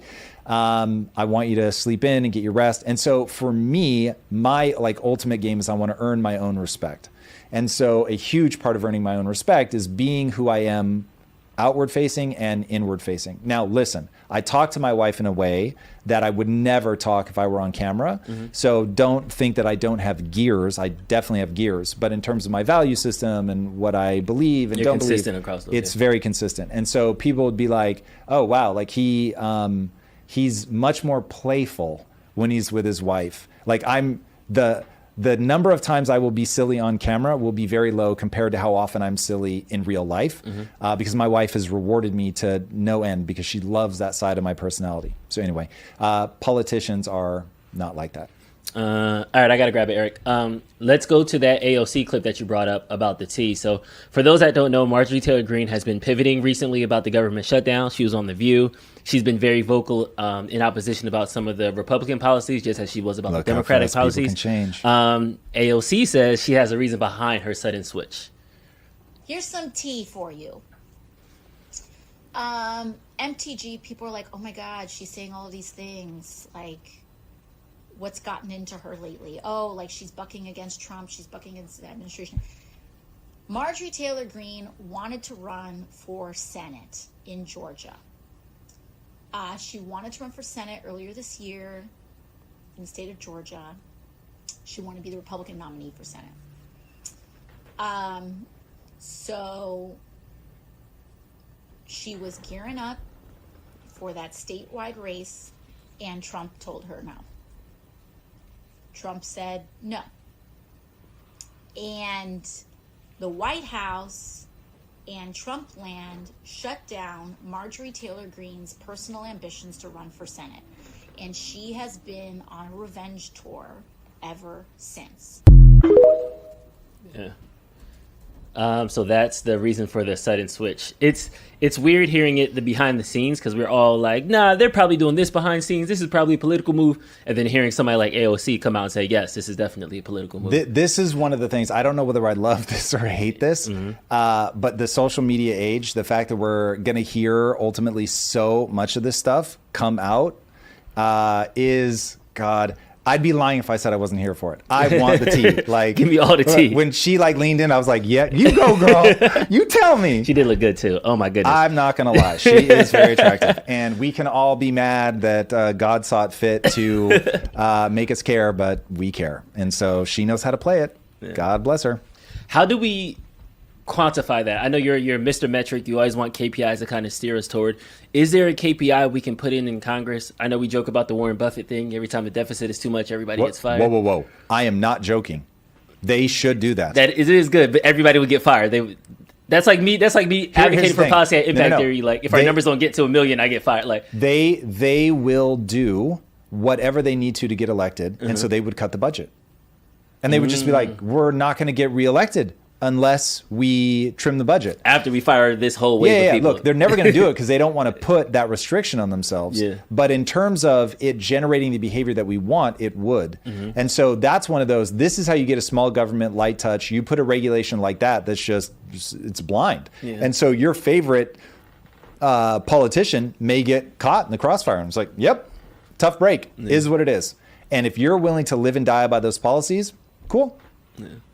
So outside of the fiscal one, is there something we can do where it's the government has been shut down more than this time? People need it. Like, I just feel like they're gonna end up signing something. Somebody's gonna cave, and then in 6 months, a year, 2 years, whatever that number is, we're gonna be back here again. Just like the debt ceiling conversation. Every 18 months, we're having that argument. Is there something mechanistically you think we should put in that can kind of prevent that? I'm just trying to figure out how we can fix Congress without firing everybody through a dictatorship and going straight Mao and just like killing and reinstalling a bunch of other people. Like, I mean, there are things that you could do mechanistically. I'll give you ideas. Yeah. It's entirely possible that the Constitution blocks some of what I'm going to say. Yeah. So this is where I'm not a constitutional scholar. So it is very possible that the things I'm going to put forward are like a business guy thinking through these problems, not a politician. But you could do things like you put dead hand switches. So if the government is shut down for more than X number of days, budgets get cut in the following ways to bring us back to solvency, and the government automatically reopens.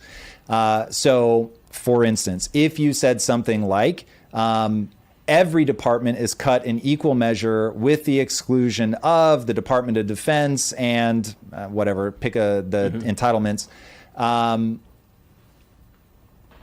with some sort of like caveat, right? So it's like, if they're over X percent of the budget and it's not wartime, then they can still be cut up to this amount. Like, you'd have to get pretty specific.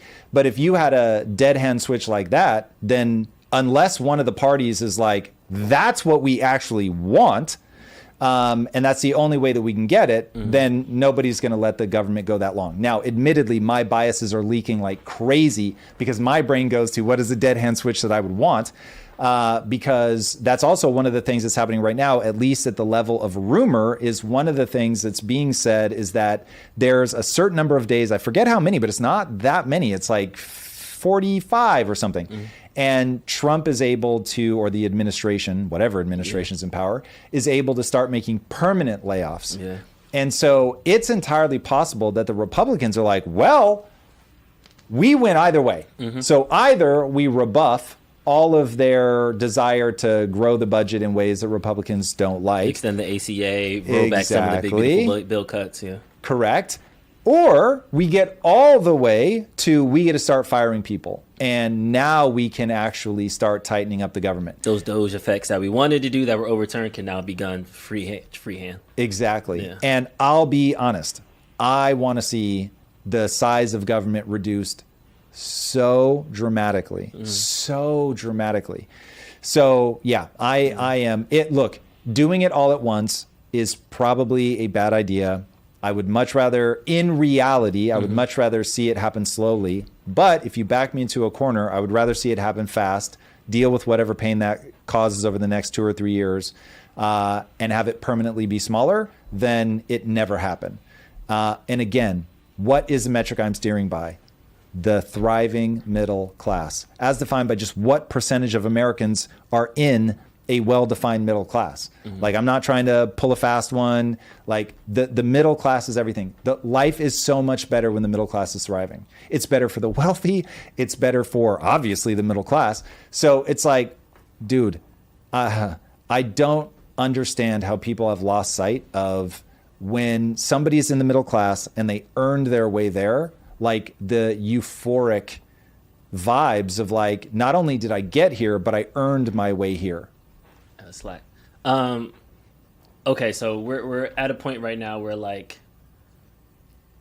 I think there's going to be some permanent damage from this, because just like Secretary Duffy said, you know, a month without a paycheck is hard for everybody. Like, 60% of Americans can't afford a $1,000 emergency bill.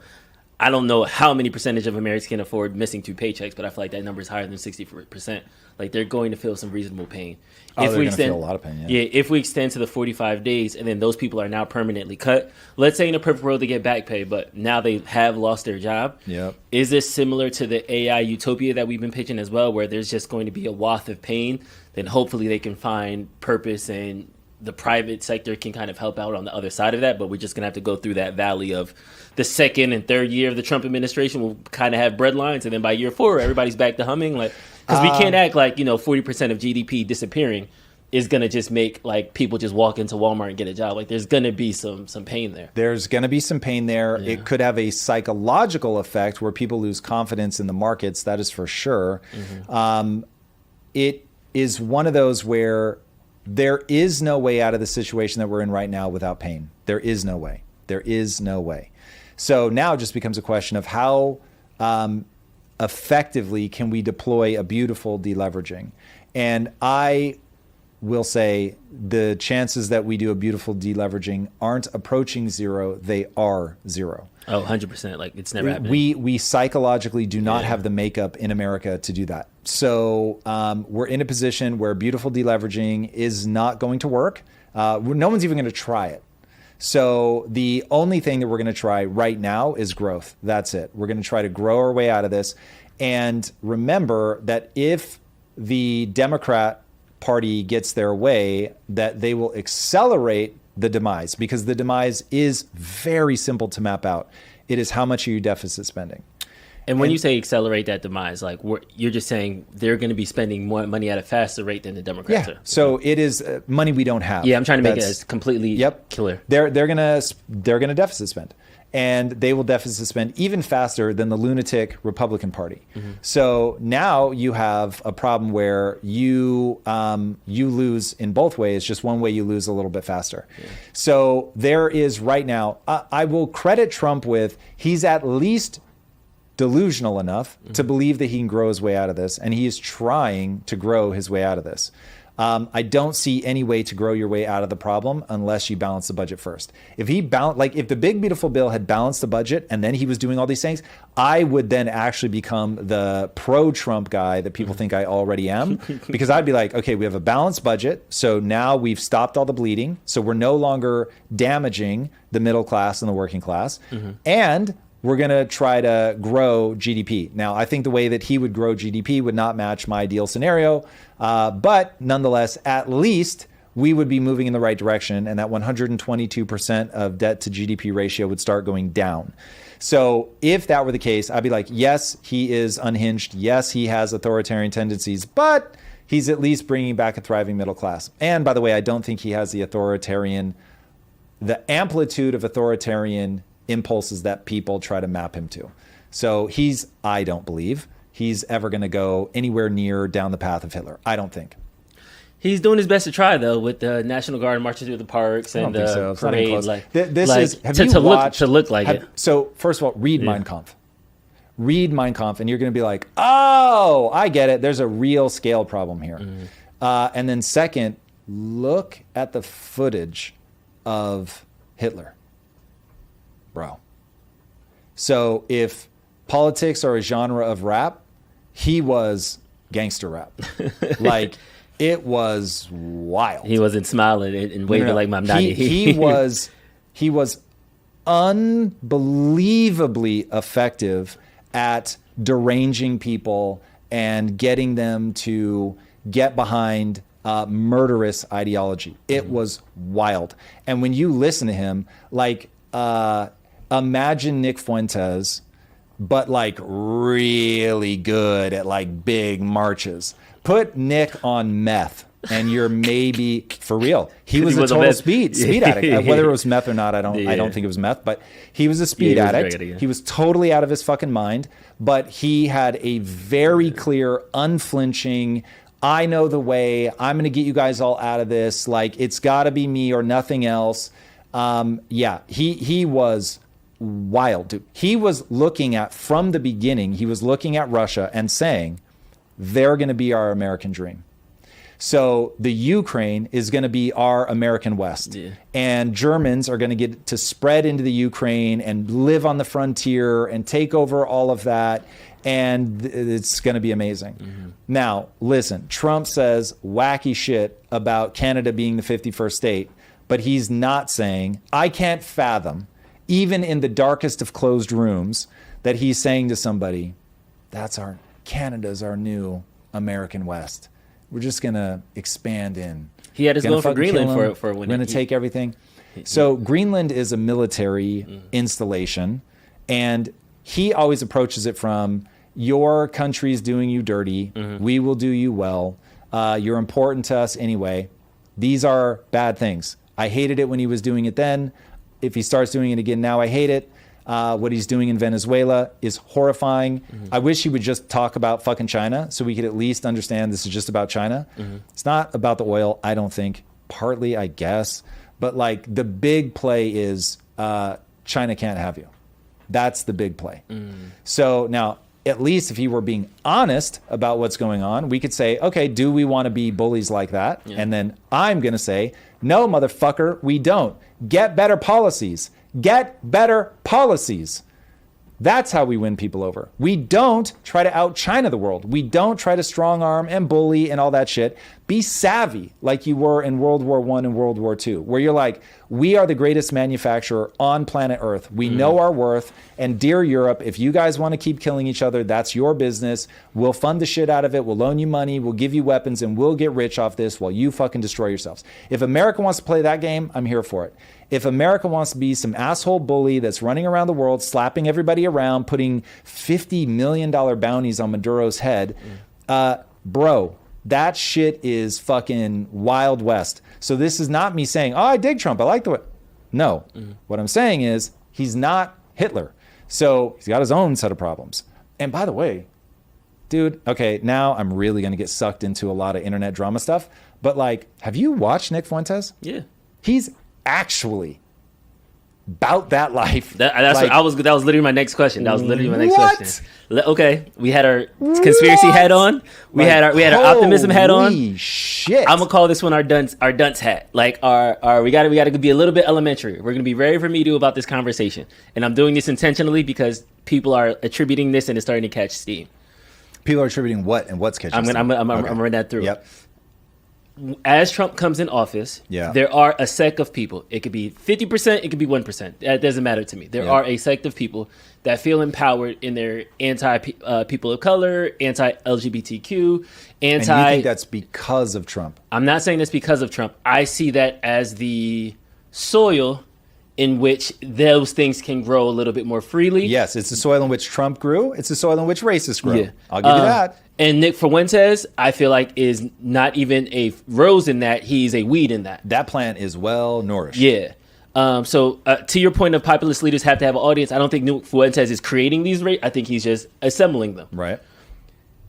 Is that is any of that responsibility laid at the feet of Trump, or is it because I use it to get in, I cannot now pivot on that? I have to kind of Man, listen, for all of my engagement with Trump, I don't get any racist vibes. Yeah. And if you look back, like think about how Tyson has talked about Trump. Like when nobody was there for me, Trump was there for me. So Trump just does not strike me as a guy that's parsing the world based on race. Maybe class, but even there, he's like, he appeals to the working class guy. Like that's not...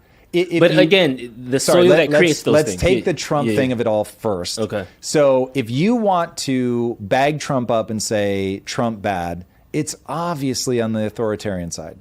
Like he has authoritarian tendencies. Like he really does trust himself. He really is all for like, I'm just going to gobble up as much power as I can until somebody stops me. I just think he'll stop when somebody stops him. I don't think he rolls up with a gun like Hitler and just fucking murders people. Hitler legitimately just murdered people that stood in his way. That does not, I'll just polymark it right now. Trump does not end up killing people he doesn't kill average citizens who stand up against him. He will fucking there's a Venezuelan drone strike boats every 9 minutes. So I'm saying in the way that like Hitler would, I don't think he ever did it himself, but he would roll up into a room and be like, are you getting on board or not? No, boom, dead. That, I don't see Trump doing that. That's why I'm saying there's like a scale difference here. Copy. Okay, so now you've got the other side, like what the fuck is happening right now that where race, like racism, like proper racism is en vogue. To me, this is all explained by the economy. So we have an algorithm in our brain that I call School of Fish. That algorithm says that they're not like us, which I've started learning more about, Drew, and it's making me very sad. But we have a they're not like us algorithm running in our brain. Now, what can we glom onto? We should glom onto from a values perspective, they're not like us. But instead, we glom onto the thing that's easy to see, which is from a melanin production perspective, they're not like us, which is wild. But nonetheless, that's what we do. And so now we've got all these economic problems, which make us feel anxious. We need to transmute that anxiety into anger because anger feels a lot better. Just as a PSA, I'll remind everybody, when you open someone's skull and you put electrodes into their emotional centers and you touch all the different emotions and then say, which emotion would you like me to touch again? People say anger. So anger just has so much clarity. It's a strong emotion, meaning you feel good, you feel confident. So as the anxiety is transmuted into anger, you have to have something to aim the anger at. Given that you already have an algorithm running in your brain that says these people are like me, these people are not like me, and the algorithm is unfortunately broken and goes immediately to what you can see, not to what actually matters, people will glom onto that. Then you get demagogues who are very good at the rhetoric of they really are your problem. Like they're creating a problem for you. And white people got battered about for the last, 20, 30 years. That was a mistake. What's his face tried to warn people, Douglas Murray tried to warn people, you will back them into a corner and they will group up and they will come back out. So anyway, that's really stupid. It's stupid to back any group into a corner. But we did it. And so here you've got them coming out. And so it's really fucking dumb, in my opinion. But yes, the economy has created the soil in which racism will grow and blossom, much to my dismay. This is Breland Hollyhan. He had a good way to kind of condemn it in the way that I was surprised to see a conservative do. And he racism? Condemn Nick Fuentes and that fact of it. Let's kind of have your reaction to this video. There's a cancerous ideology spreading on the right from a small but loud group I call the woke right. They scream hate and pretend it's courage. Here's the problem though. The left didn't disavow their cancerous ideology years ago, when the Squad was just a radical fringe having press conferences. And now that loud minority grew into their base, and that movement is about to elect a socialist to run America's biggest city. If we don't call out our own in the name of winning elections, this fringe will drag our party off a cliff like the Squad did to the left. I refuse to let that happen to us. You can be a bold conservative without being a bitter one. We can call out bad things the Israeli government does without blaming the Jews for every minor inconvenience in our life. Just like we can call out AIPAC for bankrolling American politicians and say that should be banned. Just like we can demand secure borders while getting only the best and brightest in America without banning all legal immigration. I mean, I didn't fight to end the old establishment of the Grand Old Party and kick out the neocons just to replace it with hate. We're supposed to be the party of faith and freedom, not anger and chaos. If we sit on our hands and allow the mainstreaming of people fantasizing rape, idealizing Stalin, and proudly saying they're Team Hitler, we don't only lose every single election going forward by legitimizing the lie that the left says we're Hitler Jr., but we also lose the moral war that conservatives are here to uphold. Hate killed the left. If we're not careful, we're going to be next. I felt that this was a really good video because I think that just how every Democrat is painted as a person who wants to turn your child into a trans, turn them trans and take them to a drag brunch.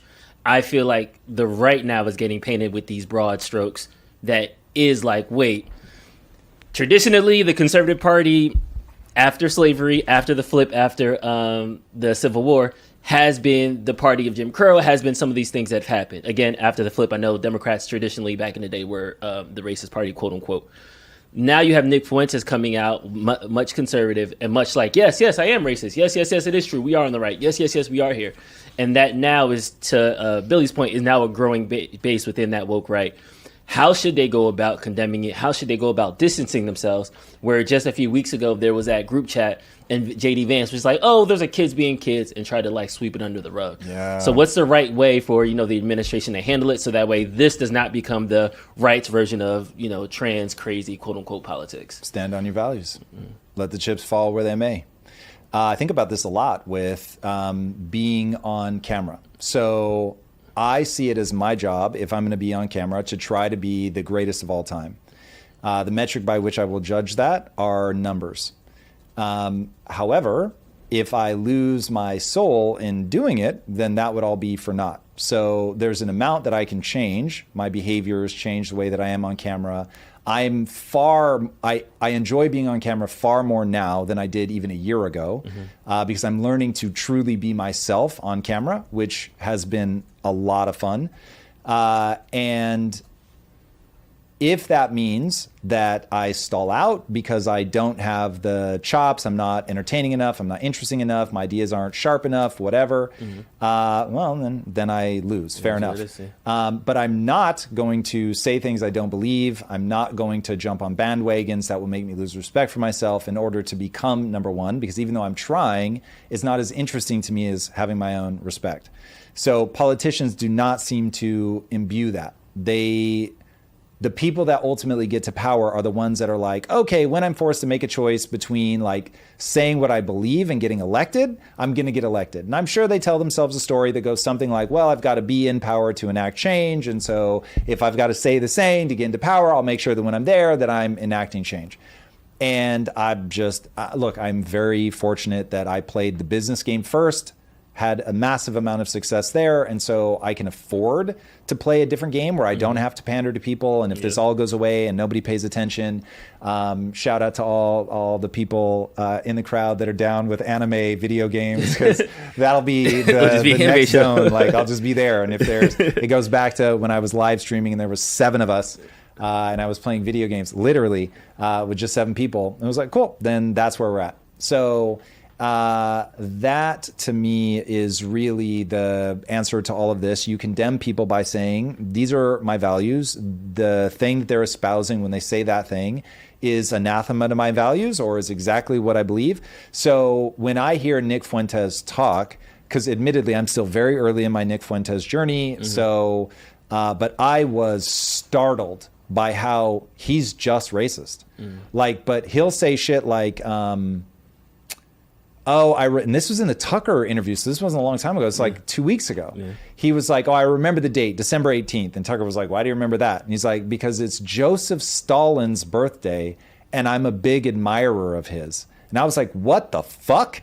Like, Joseph Stalin murdered God knows how many tens of millions of people, outdone only by Mao. So it's like, what? So anyway, that is so wild to me, where I'm just like, hold the stop. tell me what is the metric by which you will judge the success of your policies? I'm going to need to fucking hear that, because if not only does Stalin not trip your "this is bad" switch, it tripped your "this is someone to admire" switch. Bro, whose birthday I remember. Yeah. Hold on. If you've read the Gulag Archipelago and you still like Stalin, fuck you in all capital letters. Like, that is so crazy. Dude, that is moral rot. So I'm not saying arrest him. You shouldn't arrest people just because they like murderous dictators. But oh boy, should that be the world's easiest thing to say, Nick, you might be a lovely person with moral rot, but the moral rot is there, and it's very easy to point out when you are saying "I admire," like not saying, hey, listen, anybody that's able to organize a country so effectively that even as the country is destroying itself, people are just still following this guy, like that is a level of draconian control that is a sight to behold. And we need to learn. It's a horrible lesson, but we need to learn it. Okay, that's very different than "I admire this person." That's where I was like, okay, you lost me. Like that's so crazy.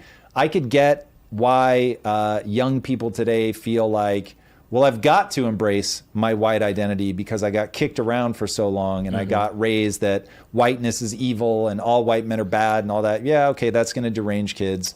As in, like, I don't have a place to go. That the... You have forced them to identify as that because you beat them up for being that. So they're going to turn to the other people that just got beaten up, and we're going to come together and say, we're not going to stand for this anymore. This is exactly how governments come into. Governments are just official gangs. So once you understand a government is an official gang that then brings the whole country together and is like, we'll fucking fight anybody, you're pushing them into a gang because they will have felt weak by getting battered around in the education system or whatever. Nobody wants to feel weak, so they figure out how they can feel strong. First of all, it's just, I'm going to claim my identity. Why am I feeling bad about this? Fuck that. I'm not going to feel bad about this. Then it's like, oh, I'm going to look around and find other people that have gone through the same thing, that look like me, and we can make each other feel strong, and we're saying things back. We get the echo back from them. Yeah, this feels good. Yeah, you're making me feel stronger and better and cool. Now let's go. We got this. And like, that's dumb. Don't push people into that position. But if you're going to, I'm not going to be surprised when they react. I'm always going to be surprised when the largest mass murderers are people that you admire. Like, listen, if a guy running a dating site said, oh, I remember that date. Why do you remember that date? Oh man, because it's Ted Bundy's birthday. And, I'm just a huge admirer of Ted Bundy. I'd be like, I am canceling my subscription to this dating site fucking immediately. Where's the help button? Yeah. So, dude, what? So anyway, that one was disqualifying. I was aghast. I clutched my pearls. Yeah. I got beef with Nick Fuentes, but you know who else I got beef with? Let's hear it. ButcherBox, because they got the best meat. They got the best meat in the business. ButcherBox is never going to sponsor us again because that is twice now that you've linked them to the most horrifying things that we're talking about. If I could, though, say ButcherBox really is amazing. Seriously, guys, it's Thanksgiving. Don't buy a turkey. Subscribe to ButcherBox. They'll give you one for free. I shouldn't have stepped on your line because that was absolutely fantastic. You were correct, Drew. I was like, wait, Drew, they're giving them away. They're giving away. Get all the turkeys. Seriously, guys, your support the ButcherBox and all our sponsors help continue the show. And ButcherBox is good for you. Yeah. I eat so much ButcherBox. So much. And remember, I'm 74. So I'm not saying I look great. But for 74, I look pretty good. And it's all because of ButcherBox. I was surprised how much your house smells like bacon in the morning. I did not realize, and I was like, oh, you guys y'all be cooking. Like, yes, ButcherBox bacon, cooking. Literally the most. I eat the most. They're literally phenomenal. All right, we got a couple super chats we want to get to, and that link's right on the screen. Everybody, get it. ButcherBox. Thank you, ButcherBox. We have to live it. Said just sending a thank you. I appreciate you guys. So thank you. We appreciate you too. Thank you. No kidding. Andrea2798 said, we forget New York is so big with so many options to develop old factory towns in upstate and western New York.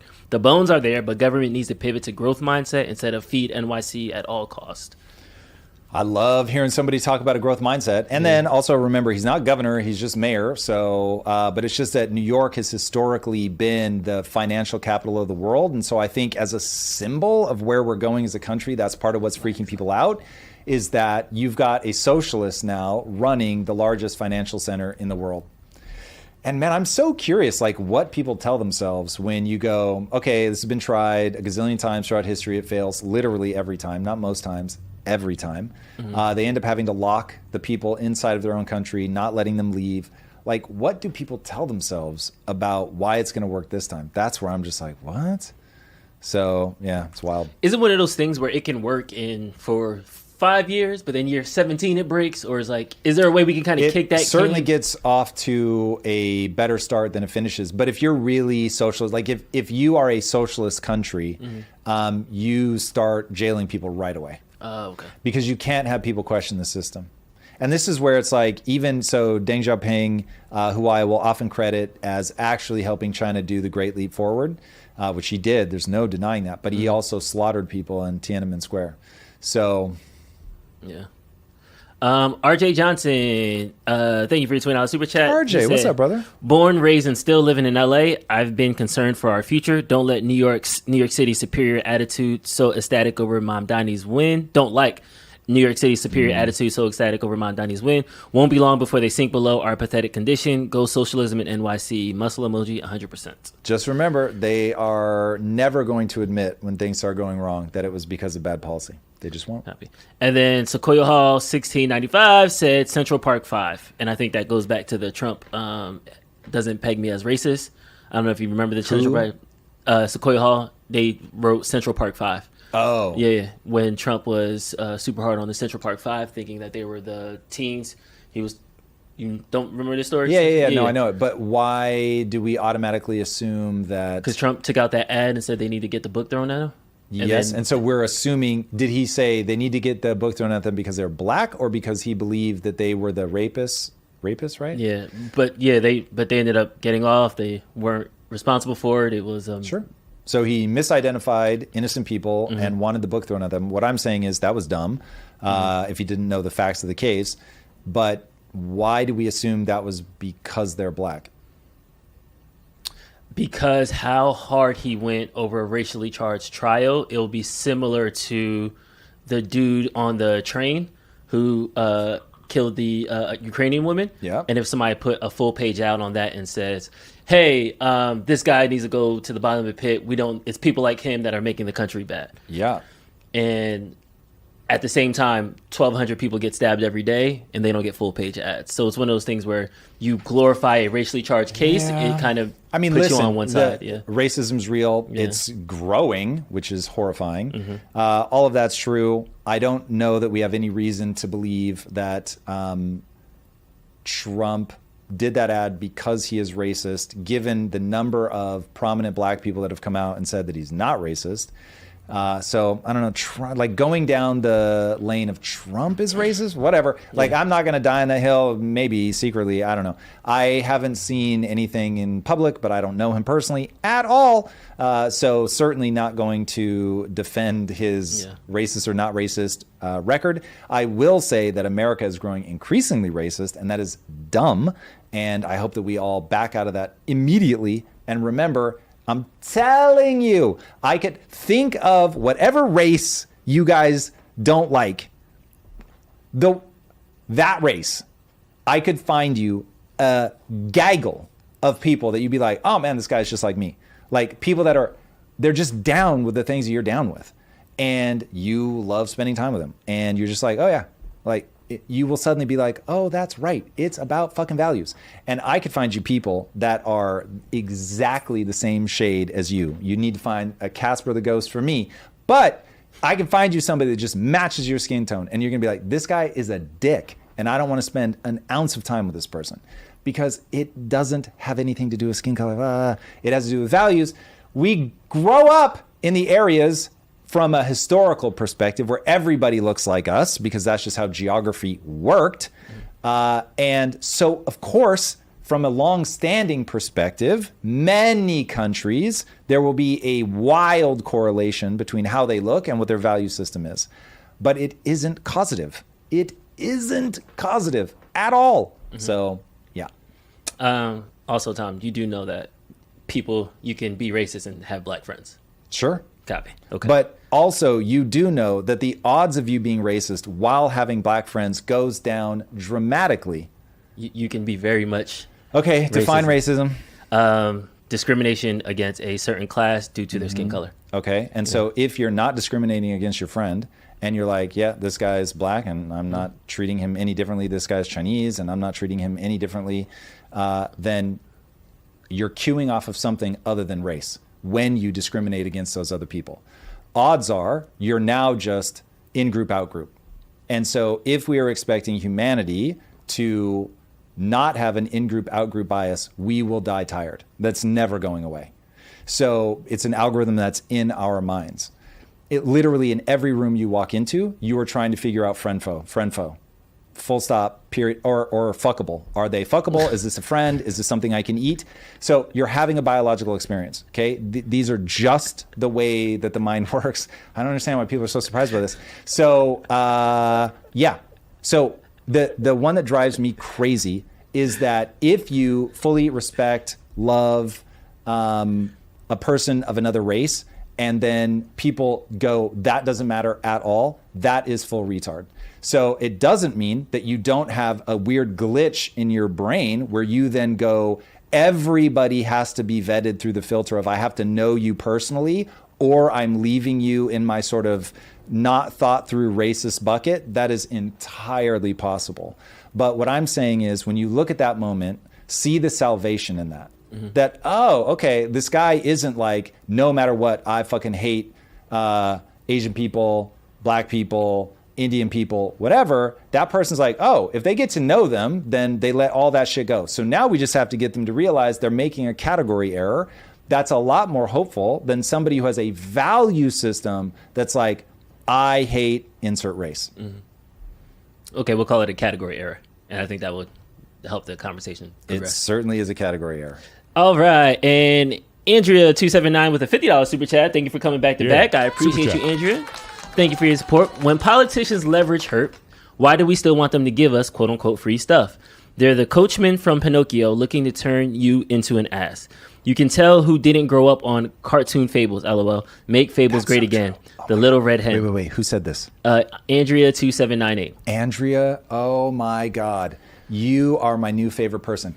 I am thinking about this endlessly as I watch One Piece. Dude, it's just fables. It is moral tales. Every episode is a moral tale. It is wild. It's so like on the surface, like the show is about bravery. It's about friendship. It's about going after a goal no matter what. I mean, and just over and over and over. It is incredible. So anyway, as somebody who wants to create children's entertainment specifically to pass on values, 100% agreement.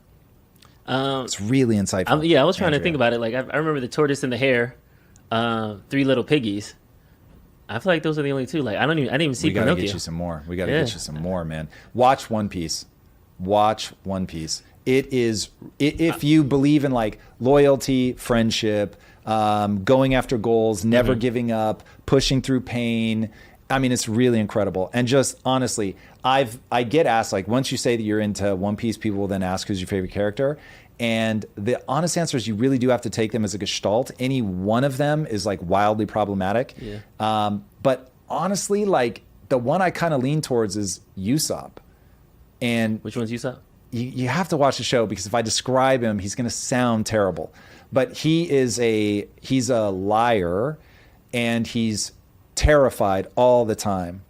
And he decides that his goal is to become brave. Yeah, the one with the nose. And so he keeps forcing himself to get in these positions where he's absolutely scared out of his mind, but he does it anyway. But he admittedly has wild character flaws, which is part of what makes Uda so brilliant. Anyway. I could talk about it forever, but I have a feeling I will lose the audience.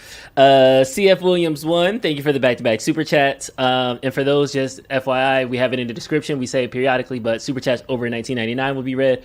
So we're not skipping you. We'll still put them up. We just won't read them out loud.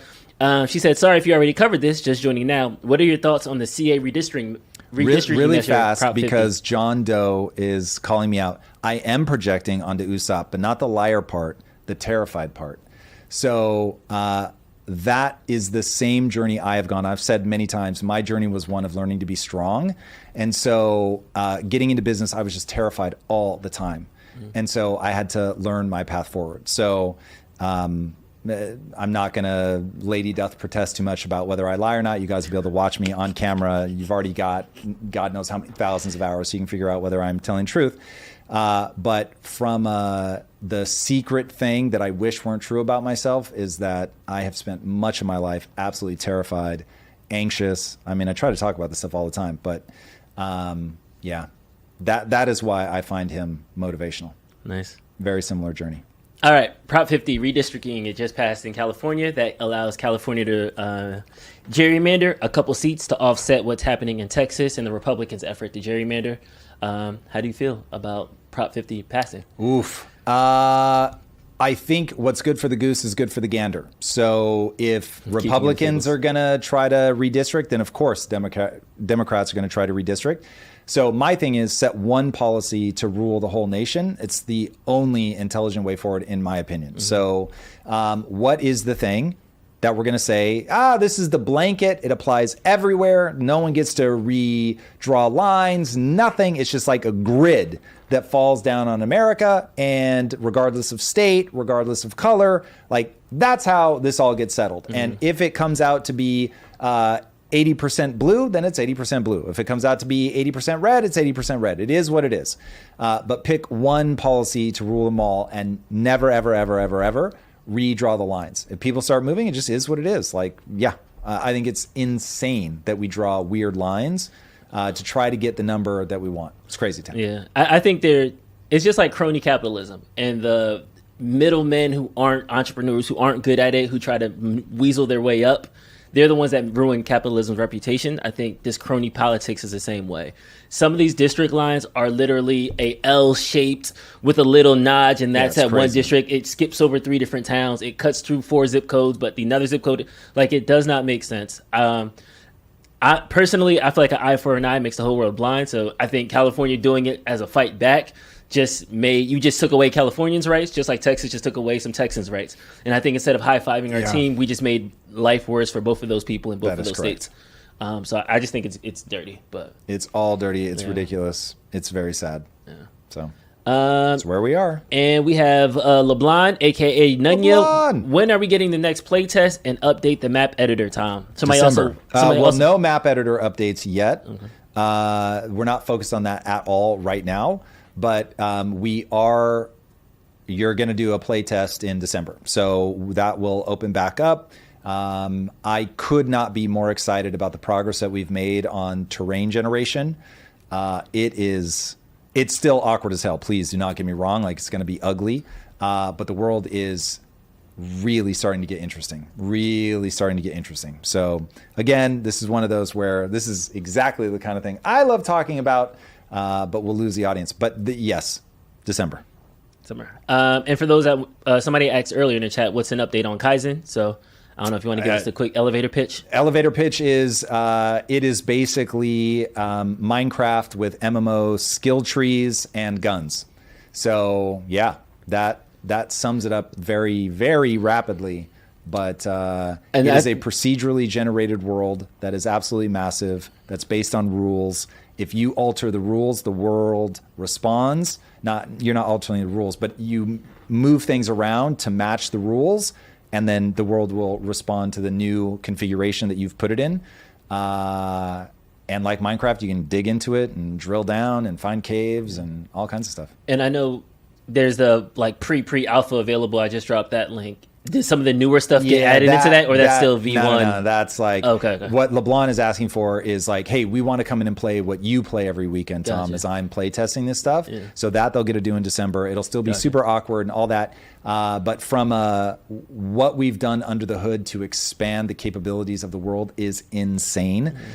So yeah, and the team is growing too. We just brought somebody on too. That's like so the development is starting to speed up and stuff too. Yeah. And we're trying to do an official countdown. I won't hold myself to this, but I will float it as this is what we're aiming for. So we're aiming for early access in call it November of 27. So roughly our countdown is 11 months to where we have to 23 months where we have to lock it and get it ready to release. Do video games take longer than like feature films? Because Yes, I was surprised by how a long lot. feature films were, like 3-4 years. But I feel like this video game. Has been Games. Going By the time we get to early access, we'll have been developing for 5 years. Wow, Yeah, that's wild. It's wild. Now, if I had to do it over again, I could get this far in 3 years, but I did not know what I was doing. So for the first year, we just literally wasted our time and money. But I learned, very expensive education, but I learned. The second year was us going, okay, now that I've made all the really dumb rookie mistakes, now let's start putting a system together, but we were still deeply inefficient. And now for the last, it's been about 18 months, we've been deadly efficient. Copy. Okay, we got a couple more. We want to hit these quick. Sequoia Hall, thank you for the $20 super chat. My dad had us read Aesop's Fable as his moral teachings. Bring Fables back. That is like a Fables back. Yeah. We might have to do like Super a chat. Fable segment where Dude, you kind of drop it for like 5 minutes or something. Like. Quite literally, this is when I'm not on camera. There's only one thing I do that isn't that, and that's the ITU stuff, which, by the way, if you're thinking about starting a business, AI, coming for your job, join ITU. It's a huge passion of mine. But if I'm not on camera or doing ITU, like all of my focus is on the game. I spend an inordinate amount of time on the weekends focused on the game. And it is a huge passion of mine. And I think it is ultimately, if I can get it to work, it will be the place that I try to impart values to kids. So that's one of those where if I'm on my deathbed and I'm like, okay, did I really do anything with my life? I'll be very proud of what I've accomplished. There's no doubt about that. I'll be super proud of my marriage. But like, if I never get that piece, if I never speak to anybody other than adults, I will be very sad. And then we got another one from Truth Devin. Said, I think the more you watch One Piece, your favorite will be Zoro. He's my favorite just because he has a sword in his mouth. Zoro is awesome. And he is admittedly the temptation because he's the cool kid. Yeah. But he's the guy that's already good. Yeah. So like when you pick up with Zoro, he's already the most feared like pirate hunter in the world. He's incredible. And so it's like, I love him. Don't get me wrong. But he's the guy, he's the invincible winner. I've never felt like the invincible winner. So I relate more towards people that have to struggle. Nice.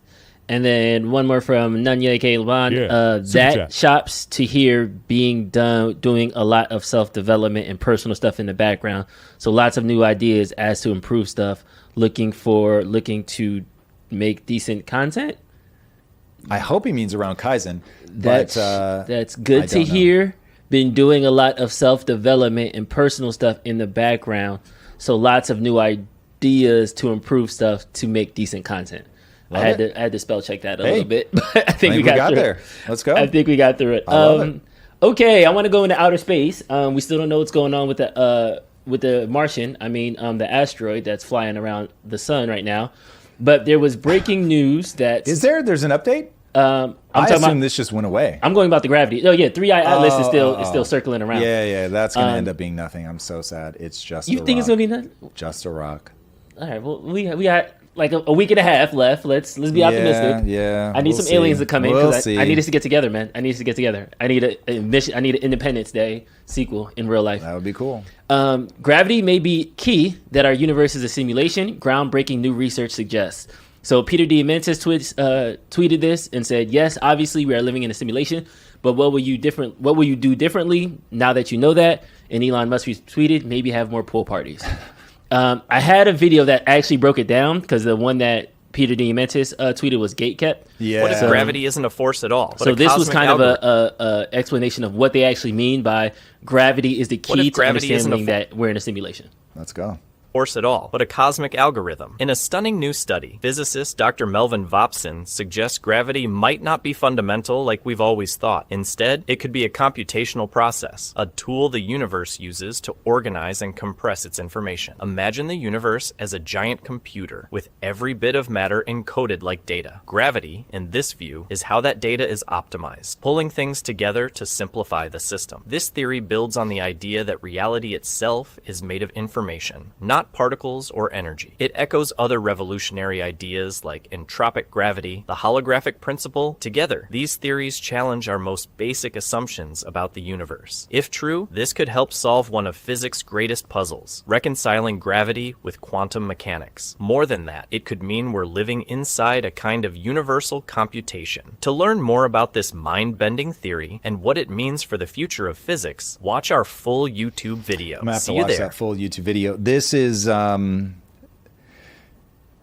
my aliens that we live inside of a simulation, and I have not gotten more information that's really compelling since the fact that we don't live in a locally real universe.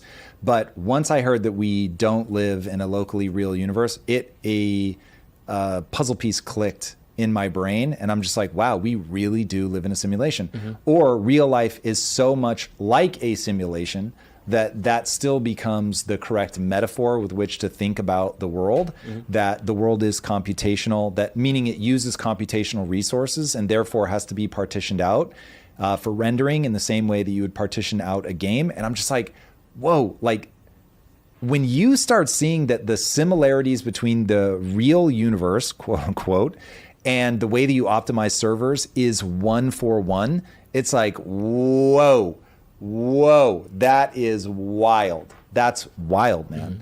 So yeah, I don't know. I find that thrilling. I love that. It makes things make so much sense to me. And also it ends up giving me ideas in terms of how to build a game, because I just start going, what did we do in real life? And this is why I get obsessed with these ideas, even at like the government structural level. If you got to push things down to their lowest level. This is why I'm saying, don't try to do it up at the government level. It's like you're trying to do all this mass computation all the time, and it just never works. This is why centralized governments don't work. If you start pushing it down to the lowest level, let it happen at like the, do we draw the tree in the forest when it falls? Well, is somebody next to it? If somebody next to it, yes, it actually falls, and yes, it actually makes a sound. If nobody next to it, but you're just running what's called RNG, random number generator. And so it's like probabilities, if you will. And there's just a probability that the tree fell, but no one's there. You don't need to render it. You just need the outcome. Then it actually doesn't fall, and it actually doesn't make a sound. And so now when you start pushing things down like that, you conserve resources massively. You can do so much more computation because you just need the outcome. You don't actually have to render through all the graphical fidelity of that thing happening. So it's wild. Now, it would be interesting to see if we could create enough measuring devices that we could actually slow the frame rate of the universe. That would be wild. But that's so interesting to me. It's so interesting to me. And I have to admit that building a game world, even more importantly, is so interesting in terms of at what level do you do this thing? Like, how do you generate a biome? And so if you look at Minecraft, the biome is generated through like temperature, humidity, and like a couple other really simple things. Mobs spawn based on how much light or darkness is there. It's just like these really simple rule sets. So if you want something to stop spawning, put torches up and they just stop because you've altered there's a rule set and you've altered the state.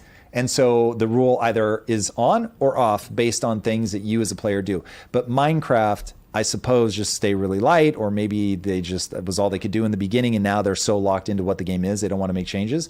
But the rule set is very, very simple. And so we're trying to push rules even deeper into the creation of the world so that you could do things like actually, like let's say you have a desert biome and a desert biome acts in a certain way, but there's a way to change a desert biome into a plains biome with it's not going to be this complicated, but imagine CO2 levels and planting trees, right? So now it's like you can actually green the world. And it could take over the desert biome. The desert biome stops spawning all the evil monsters that only spawn in deserts. And oh my God, like that kind of thing, dude. My poor wife has to listen to me talk about this stuff like all weekend. like I am a 9-year-old recanting their favorite cartoon. Yeah, I'm a little unhinged with this stuff. Okay, Hits Blunt. Why do you think we are more comfortable accepting we are inside of a 14-year-old's video game than like this universe was created by like a all-knowing like sentient being? Every answer that anybody ever comes up with is only pushing off the but really why is there something instead of nothing one layer farther. People just need metaphors. So the reason that analogies are so powerful is that you can give somebody a way to understand a very complex thing by giving them a simplified version that they have emotional experience with. So there's a weird thing that happens in your brain when you really get something where you can feel it. And so meaning you feel what that means. You don't just understand it intellectually. So if I'm doing this is like playing baseball. You're like, oh, cool, boom, a whole bunch of information just downloaded in your brain because you know so much about baseball. You remember the way that it made you feel. And so now all the pieces connect in a way that's both intellectual and emotional. So when I saw The Matrix, I was like, this is the perfect metaphor for the human experience. And I was just like on cloud 9 because I suddenly understood what it meant to be a human. And I was like, oh, I need to act as if I can do anything. Because if I believe it, then I'll actually go down the path of making it come true. If I don't believe it, then I can't do it, right? That's the whole punchline of The Matrix is once you realize that you don't need to dodge bullets, you can just stop them, you can stop them. But as long as you believe you have to dodge them, then you have to dodge them. If you believe that you can't move fast, then you can't move fast. If you believe you can move fast, then you can. And I was like, holy shit. So that just downloaded all this information into my brain. And I was like, cool. Not that I believed that the world was literally the Matrix. I didn't. But I believed that metaphor was so high in utility that I was like, oh, I've just simplified the world to a way where I know how to move forward in the world. And getting yourself to go, oh, I'm in a 14-year-old simulation. Got it. There's some, it alleviates pressure of oh, maybe things don't matter quite as much as I thought they did. That's kind of cool. But for a lot of people, that's devastating because it robs them of religiosity. And so I don't expect the simulation hypothesis to be soothing to everybody. I expect it to be wildly problematic for some people. But for me, somebody who just, the way I'm wired, is just, I'm trying to figure out why is this thing like this? There is a reason. And once I understand the why, then I don't have to memorize facts. I can just be like, I get how this system works. And so now I can move through the world well. It's extremely liberating for me. And also it just feels right. Now, I don't know that it's true, and hopefully people know by now. I know better than to trust myself implicitly. So I'm always like, man, if somebody comes up with evidence that that isn't true, I will not be surprised at all, and I will update my worldview to whatever is highest utility. But if, for instance, because right now I sort of believe that we're in a simulation, but I don't really know. But it's the most high utility way I have to explain to myself and to others, a way to think about what's going on. We're all beginning to develop an understanding of AI, how powerful it is and how weird it can go. Where all of a sudden it just gets something in its head, no matter what, it just keeps going down that path. And you're like, oh my God. I'm like, yeah, you're exactly the same. And so am I. And so if I catch myself in one of those weird loops where I've just got some context that's just taking me down a weird path, I'm like, hey, remember, you can get sucked into one of these AI-like rabbit holes. And so thinking of myself as a marginally functional AI, but with wild problems, I'm like, yeah, that's actually quite useful. As I went down that rabbit hole through both through the Twitter thread and through the video, it seemed like I hit this bump where I forgot what term they used, but they said that the speed of light is that's why it's such a chasm that we can't cross. Because that's the computational energy. I forgot what the term they use. It's because if you can only render things or only process things at a certain speed, if you could move faster than the rate at which you can load the next chunk of the world, then you could get to a chunk that hasn't loaded. And so what you do is you say, this is our render speed. And so you can't travel faster than that render speed. So it becomes an artificial limit. Yeah. And so this, again, is when you understand that, you go, that is 1-for-1 with how you optimize a video game, where you load things in chunks, you only load what the player is looking at. What kind of madness is this, Drew? That's what happens when we're traveling. And normally all my alarms are appropriately set to go off at the right times.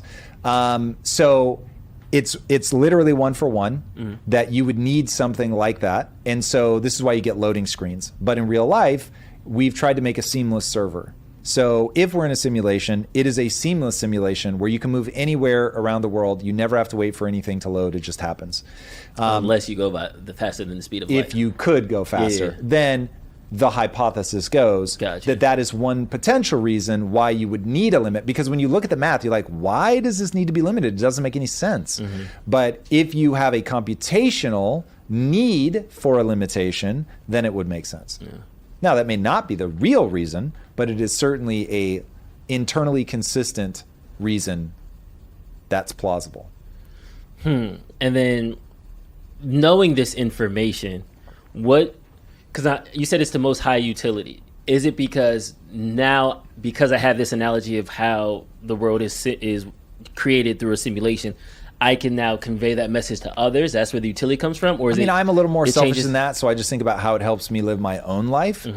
And all of this is parallel. It wasn't how I was coming up with the idea that you're having a biological experience, but I realized I was just mapping something parallel to that, because I was always trying to figure out why I have an emotion, not just that I have one, and why they would so often lead me astray. And so it was like, oh, you start putting the building blocks together of like, how did we get here? Evolution. What does evolution actually want me to do? Have kids that live long enough to have kids. Oh, cool. That like starts explaining all of these processes that are running in my brain that like push me to act in a certain way. I've often thought of like I would be no different if literally this morning was the first real moment of my life, and that everything in my mind that's a memory isn't real.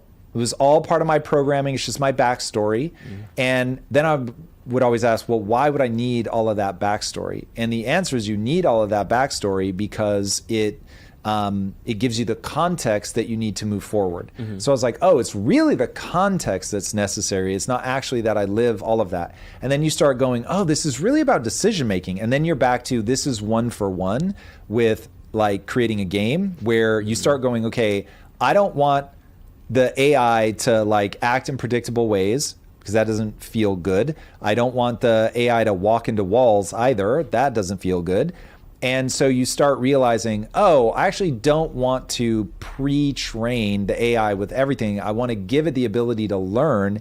And then I want to give it an incubation period where it's basically like they say up until the age of 7, if you scan a kid's brain, they're essentially in a dream state. So they're not interfacing with the real world. That's why I'm not kidding about the following statement. I used to walk around my front yard wearing a swimming mask and pretending that I was underwater. And it was one of my favorite things to do because in pretending I was underwater, I actually felt like I was underwater. Like I didn't feel wet or anything like that, but I would just get so lost. And I was actually seeing fish and I was seeing what I remembered from TV shows and stuff about being underwater. And I would just walk around my front yard wearing that swimming mask, like imagining being underwater. Before the internet, man. Times yeah. so simple. So true. So true. And that shows you, like if I did that now, I would feel like a guy wearing a swimming mask walking around his yard. I wouldn't feel like I was actually underwater. And so there's something that's happening to the brain in those states.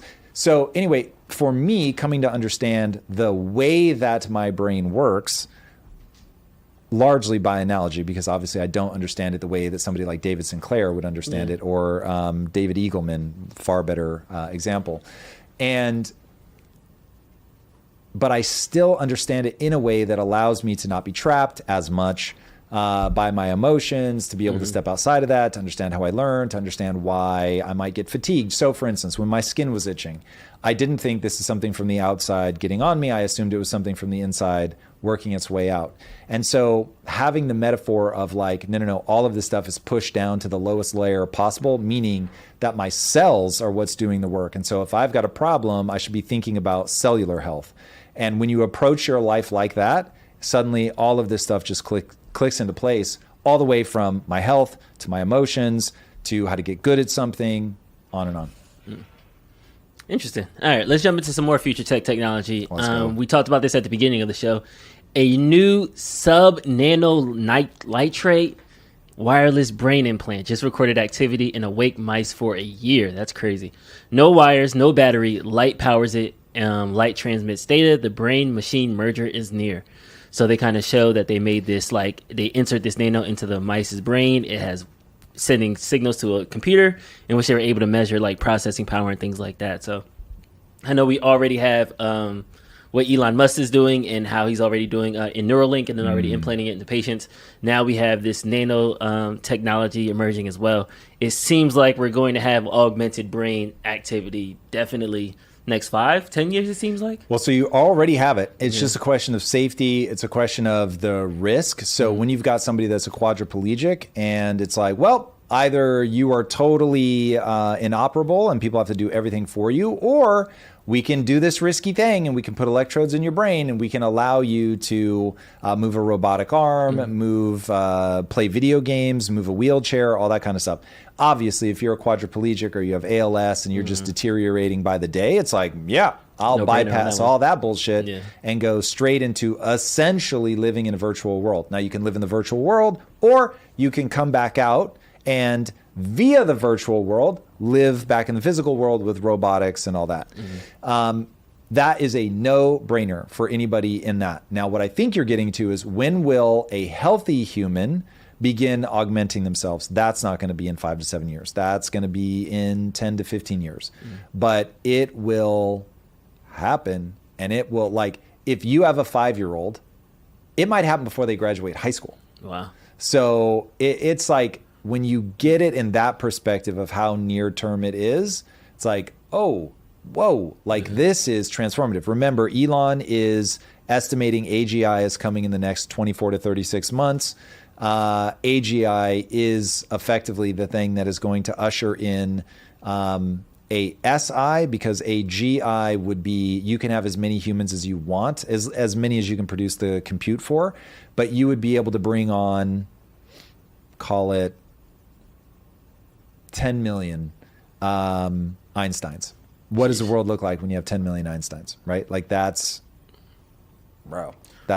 What's the moat? Is it just waiting until it catches on? Like, energy and compute for for like altering our own brains. Yeah, for healthy humans to say yes. Safety and utility. Okay. So right now, cutting your brain open is about the most dangerous thing you can do. There's a saying in brain science, it's like, once air touches the brain, it's never the same again. So you want to keep that thing locked down as tight as you can. Now, as we get better at that, like my mother-in-law had brain surgery and I was just on a loop. She's one of my favorite human beings. On a loop. I was like, once air touches the brain, it's never the same again. And I was just like expecting her to be different. She is 100% the same.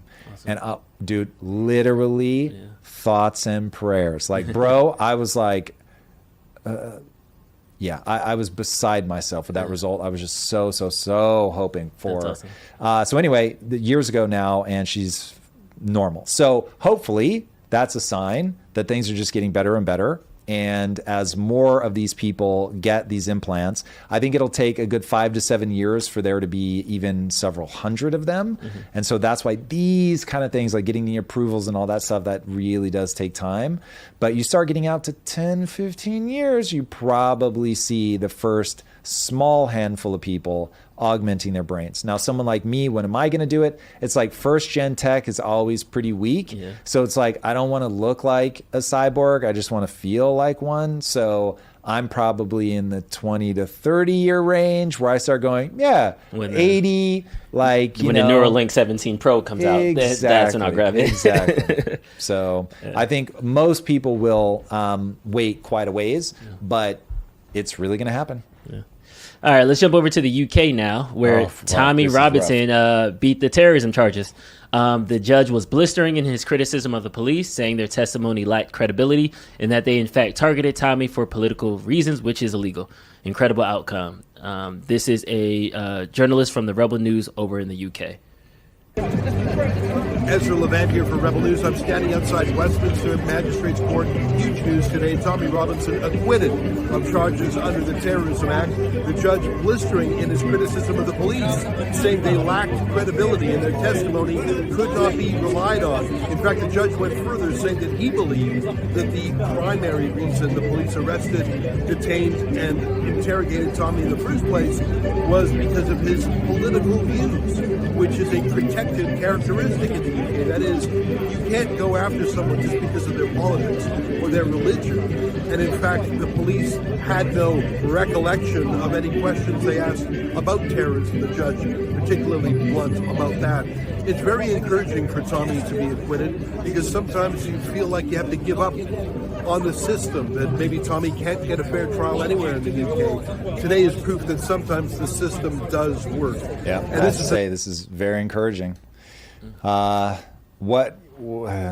is the ultimate values debate is playing out right now in Europe, and Tommy has sort of become the firebrand at the center of it all, and seeing them go after him, seeing them lose faith in themselves as a nation, as a British identity, not a white identity, but a British identity, is that's been hard. I have so much family over there. Yeah. So, we'll see. I don't know if they're going to be able to back out of this or not, but it is certainly, this is a tick in the right side for sure. As we were joking earlier at the show, like you move into Florida, things like that. Lisa was in the chat like, yeah, moving to the UK is not an option. So even with family and ties there, it's like, I would never go there. Yeah, the funny thing is I doubt she was saying that for political reasons. When I met her, and none of this was on our radar as something to be concerned about at all, she was like, get me out of here.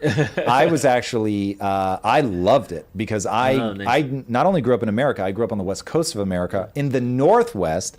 So, and not even in a city, in like a small, like, town sort of, and it was going to London for the first time was one of the coolest experiences of my life. Like, you can never sort of re-experience that first time you see something truly different.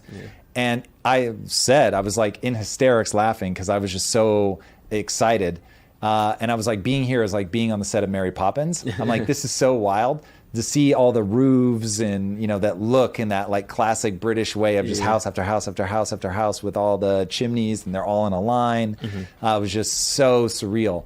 But it was awesome. And I worked in central London. So I was commuting into the center of London every day, and was just like, this is amazing public transport. First of all, this was like, just one of the most fascinating. I was reading Clive Barker at the time. Clive Barker's a British author, and it was a book set in London. Oh man, just like all of it was so cool to me. And so I was like, I don't know if you want to like stay here for a year, I'd be open. And she's like, absolutely not. She is like, we are leaving right now. So as a Greek girl, she just could not stand the gloom. So for me, I grew up in Tacoma, Washington. There's only two places on planet Earth. This is one I probably should fact check, but I read once from Lord knows if it's a reliable source, but I read once there's only two places in the world that have a marine climate, and that's the Pacific Northwest and London. And I was like, oh yeah, like this is so recognizable being in the UK. I'm like, this is exactly what it felt like growing up. She might be right. It might be a little more sort of damp, but Tacoma is very similar, very similar. And then also in the UK, they are putting on the table a possible VPN ban as an online safety act could be expanded. So they already were going after Tommy Robinson through what they deemed terrorism charges due to his being cooperative with the police over certain things he said and tweeted. They minimized that to political decisions. Now with a VPN ban, it could be, well, we can't get you for being it, but we can at least make sure you're in our jurisdiction to then go after it. This is a lot like when countries won't let you leave the country because you don't really have freedom. I'm not saying that like countries shouldn't say like, given this, you've got certain laws and there are going to be things available on the internet from other places. So there's going to be some amount of this, but seeing the UK like try to block people in like China style firewall, and not, I mean, they're not going that far yet, but like there's signals in that direction. I really hate to see it, especially somebody, I lived there for a year. UK was awesome, loved it, but it's definitely moving in the wrong direction for sure. And just really fast, because I saw that we have both Gig Harbor and Tacoma in the feed right now. Those are some hometown flashbacks. So what's up to both? All right. So yeah, I hate seeing the UK move in that direction. I hate seeing what's happening to Europe. There really is a late stage victory. I don't know what to take this as, but when you've had stability for as long as you've had economic stability, economic like wins, massive. Maybe some of it is like a hangover from, even though there's multiple generations from most people that are alive now that was involved in colonialism and empire building, but maybe some guilt over that. I don't know. But like seeing people make self-destructive decisions is very sad. Yeah. I'm finally landing the plane on Atlas Shrugged, so I'm starting to see like the politicians get through the other side of being the fuck yous and stuff like that. So she characterizes these guys a lot of times with just like they were mediocre people who were jealous of talent, and they just, you know, they wanted to just grab as much power as they could. I feel like this is different though in real life. What the UK is doing is like, I do think that they're trying to do the right thing, but it's just being communicated bad. Is it because they're old? Like what is it? Because I don't see. It seems like this is something that is obviously a bad idea. Young people in the UK use VPNs. They obviously know it's a bad idea. Is it just a disconnect? How do you think these ideas control get there? people? You have to control people. So this is a game of control. Once you understand that politics is a game of power and control, once you understand that the elites, in fact, I put something in the spreadsheet. We got to pull this up because it makes sense right now. But this is from the Open Society Foundation, which is George Soros's organization. And it was somebody writing a think piece, and I think it was for internal consumption. That I can't swear to. But anyway, they wrote a think piece, and their punchline was, to save democracy, we've got to get some percentage of people to give up their sovereignty, and then we'll basically run the country on their behalf. So translated, this is elites who are convinced that they are right. They are convinced they are smarter than you, and therefore they should be able to lead, and you should just suck it up and like whatever they give you. And it is so moronic because it is people that believe they can never be wrong. And one of the things they even mentioned in the letter is, of course, climate as a crisis that has to be dealt with no matter what cost that comes with. And guess who just backtracked on the climate? Bill Gates. So one of the like most elite people telling you, like that's probably not the one to beat the world to death on. Humans are not good at identifying the truth. The truth is very complicated. It is buried under layers of confusion. It will take us a very long time to drill all the way down to cause and effect, to have the computational ability to track all of those variables using things like AI. So it's like, look, all of this stuff, having the level of confidence that people have is ill-advised. The scientific method is about disproving something. It is disconfirming something. It is recognizing that progress is about going, okay, I think this is right because it's got high utility, so I'm going to act like it's right, but I'm going to try to find the next thing that's a little bit better, that moves me a little bit closer. Cool, got that? Now I'm going to try to find the next thing that moves me a little bit closer. And so you're always trying to invalidate your current approach to get to the next best thing. Instead, what elites do is they go, I know best, y'all are fucking stupid, and so just shut up and do what I say. This is why I'm telling you, you can learn everything you want to know about somebody by asking them, what do you do with dumb voters? And if they say you silence them, then you've got a control freak. You've got somebody who believes that they know best and that if we all just listen to them, that things would be better. And the reality is that human intelligence is a distribution. There really are dumb people. And the reality is you still got to win them over. And so the world that we get is this constant like fighting over which direction that we're going to go. And it keeps anybody from like running off with everything and becoming like a sociopath because they have to convince the masses. Oh, and by the way, the masses actually have the control and they will eventually kill you. So it's like if you run them in the wrong direction for too long. Now, unfortunately, you can do it for 100 years, 150 years. Like you can do it for a very long time, but they will eventually kill you. So, and it's like, again, once you understand the algorithm or the simulation or God or whatever you want to call it, it does not care about any one generation. But oh, buddy, on a long enough timeline, people really do get theirs. So, Yeah, this is the structure of things. This is the paragraph highlighted from the Open Society Foundation. I believe the time has come for a responsible, courageous elite, those who care far more about addressing the genuine social problems than about election results. Only a political elite with vision, prudence, and a focus on the general good, to whom the electorate can cede part of their sovereignty in the elections, will be able to justify public trust and spearhead our struggle to survive. Oh, my God. Okay, stop. This right there. So that's lingering in the air. Mm-hmm. Now, what do you do when people refuse to cooperate? That's the question I want everybody asking. Hey, a policy just got passed. What are you going to do when people refuse to cooperate? If you understand that you shoot them or jail them, cool. Now we know. You're going to use violence to enforce these ideas. Mm-hmm. So now I'm like, we should probably have very few ideas. Mm-hmm. Because if we're going to use violence to enforce them, every one of these better be something we really fucking believe in, mm-hmm. because we are going to violently do things to people that disagree.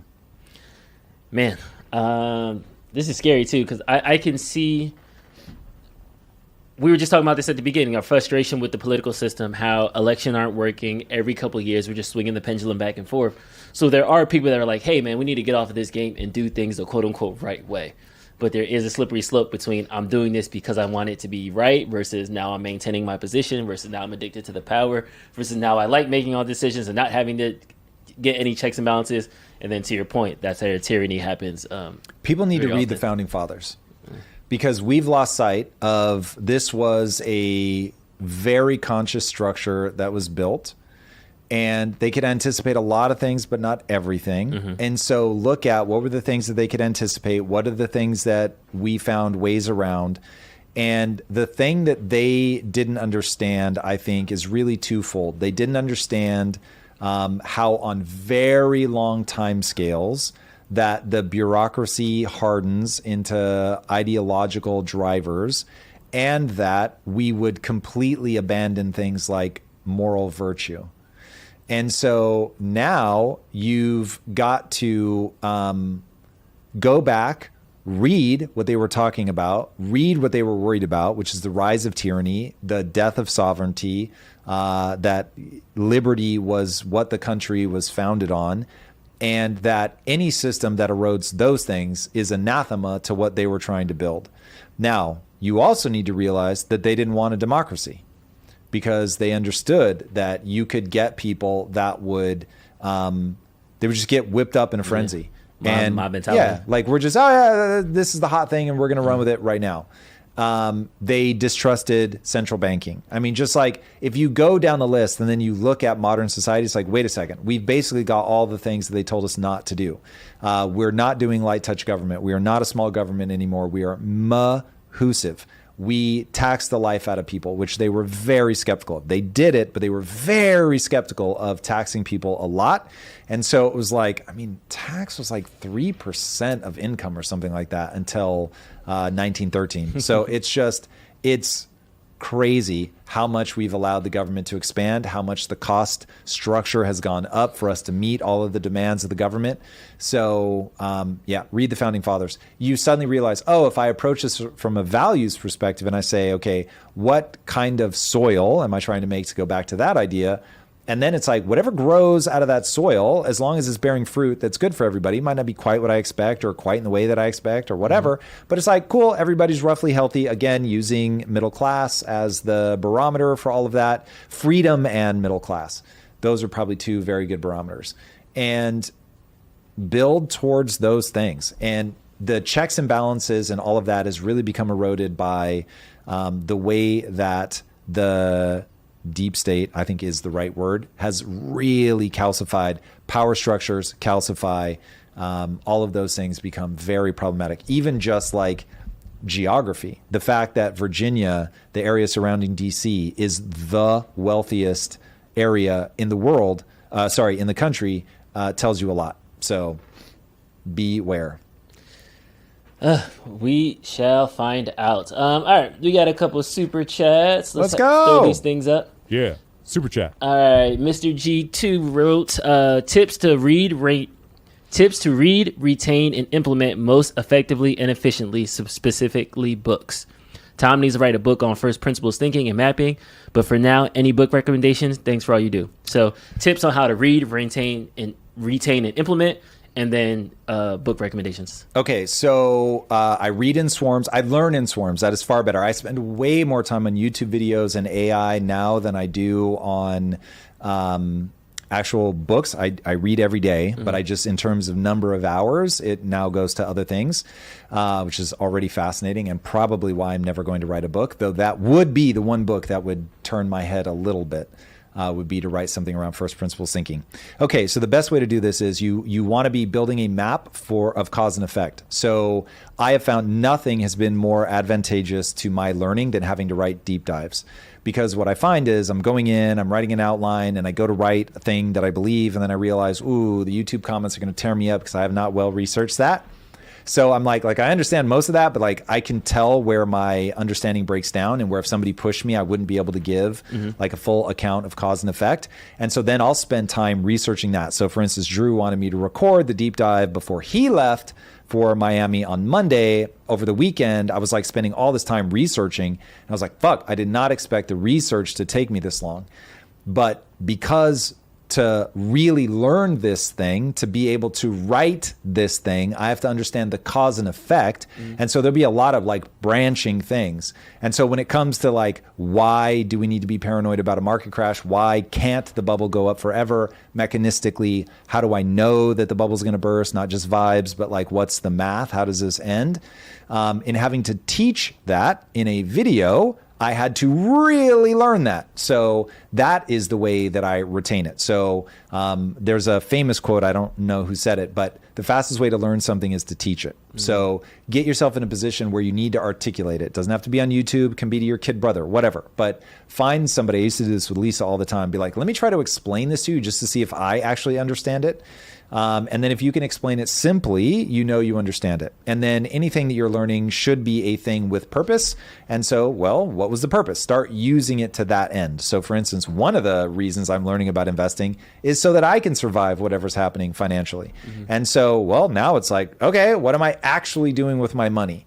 And so for the first 2 years, I was learning about the stuff, I was talking about it, but my money was just staying in the same hyper defensive position. And then you start learning a little bit more and you're like, wait a second, why do I have my money like that? That doesn't make any sense. And then you start parsing it out. So anyway, the best way to learn something is to do it in swarms, meaning you're reading as many voices on one topic as you can. Then you want to get to the point that you understand it well enough to teach it to somebody. And then you actually want to deploy it in your life. So only read things that have a meaningful application. If you're trying to be a better parent, read about parenting, then deploy it against your kids. You're trying to be a better businessman, read about business, then deploy it in your business. And then you find out what's working, what's not working, period. Nice. Tim Riley, thank you for the 1989 Super Chat. Tom, for those without a map of meaning, the virtue world will look like order, but it would only hide their chaos. You see the Matrix as freedom. I see it as escape. The real challenge is finding meaning where reality still hurts. Oh, well, so we both agree about the only point is meaning and purpose, so I don't think there's any disagreement there. Where we might disagree is that in the future, AI is either going to kill us or enslave us, or we are going to have everything we've ever wanted, and it will create a meaning crisis. In that moment, I think there are 4 choices. Choice number 1 is you go to Mars. Choice number 2 is that you become new Amish. Choice number 3 is that you do a whole lot of drugs. And choice number 4 is that you live inside of virtual worlds where you can optimize the challenge perfectly to do a thing. So think of it as living inside of a video game.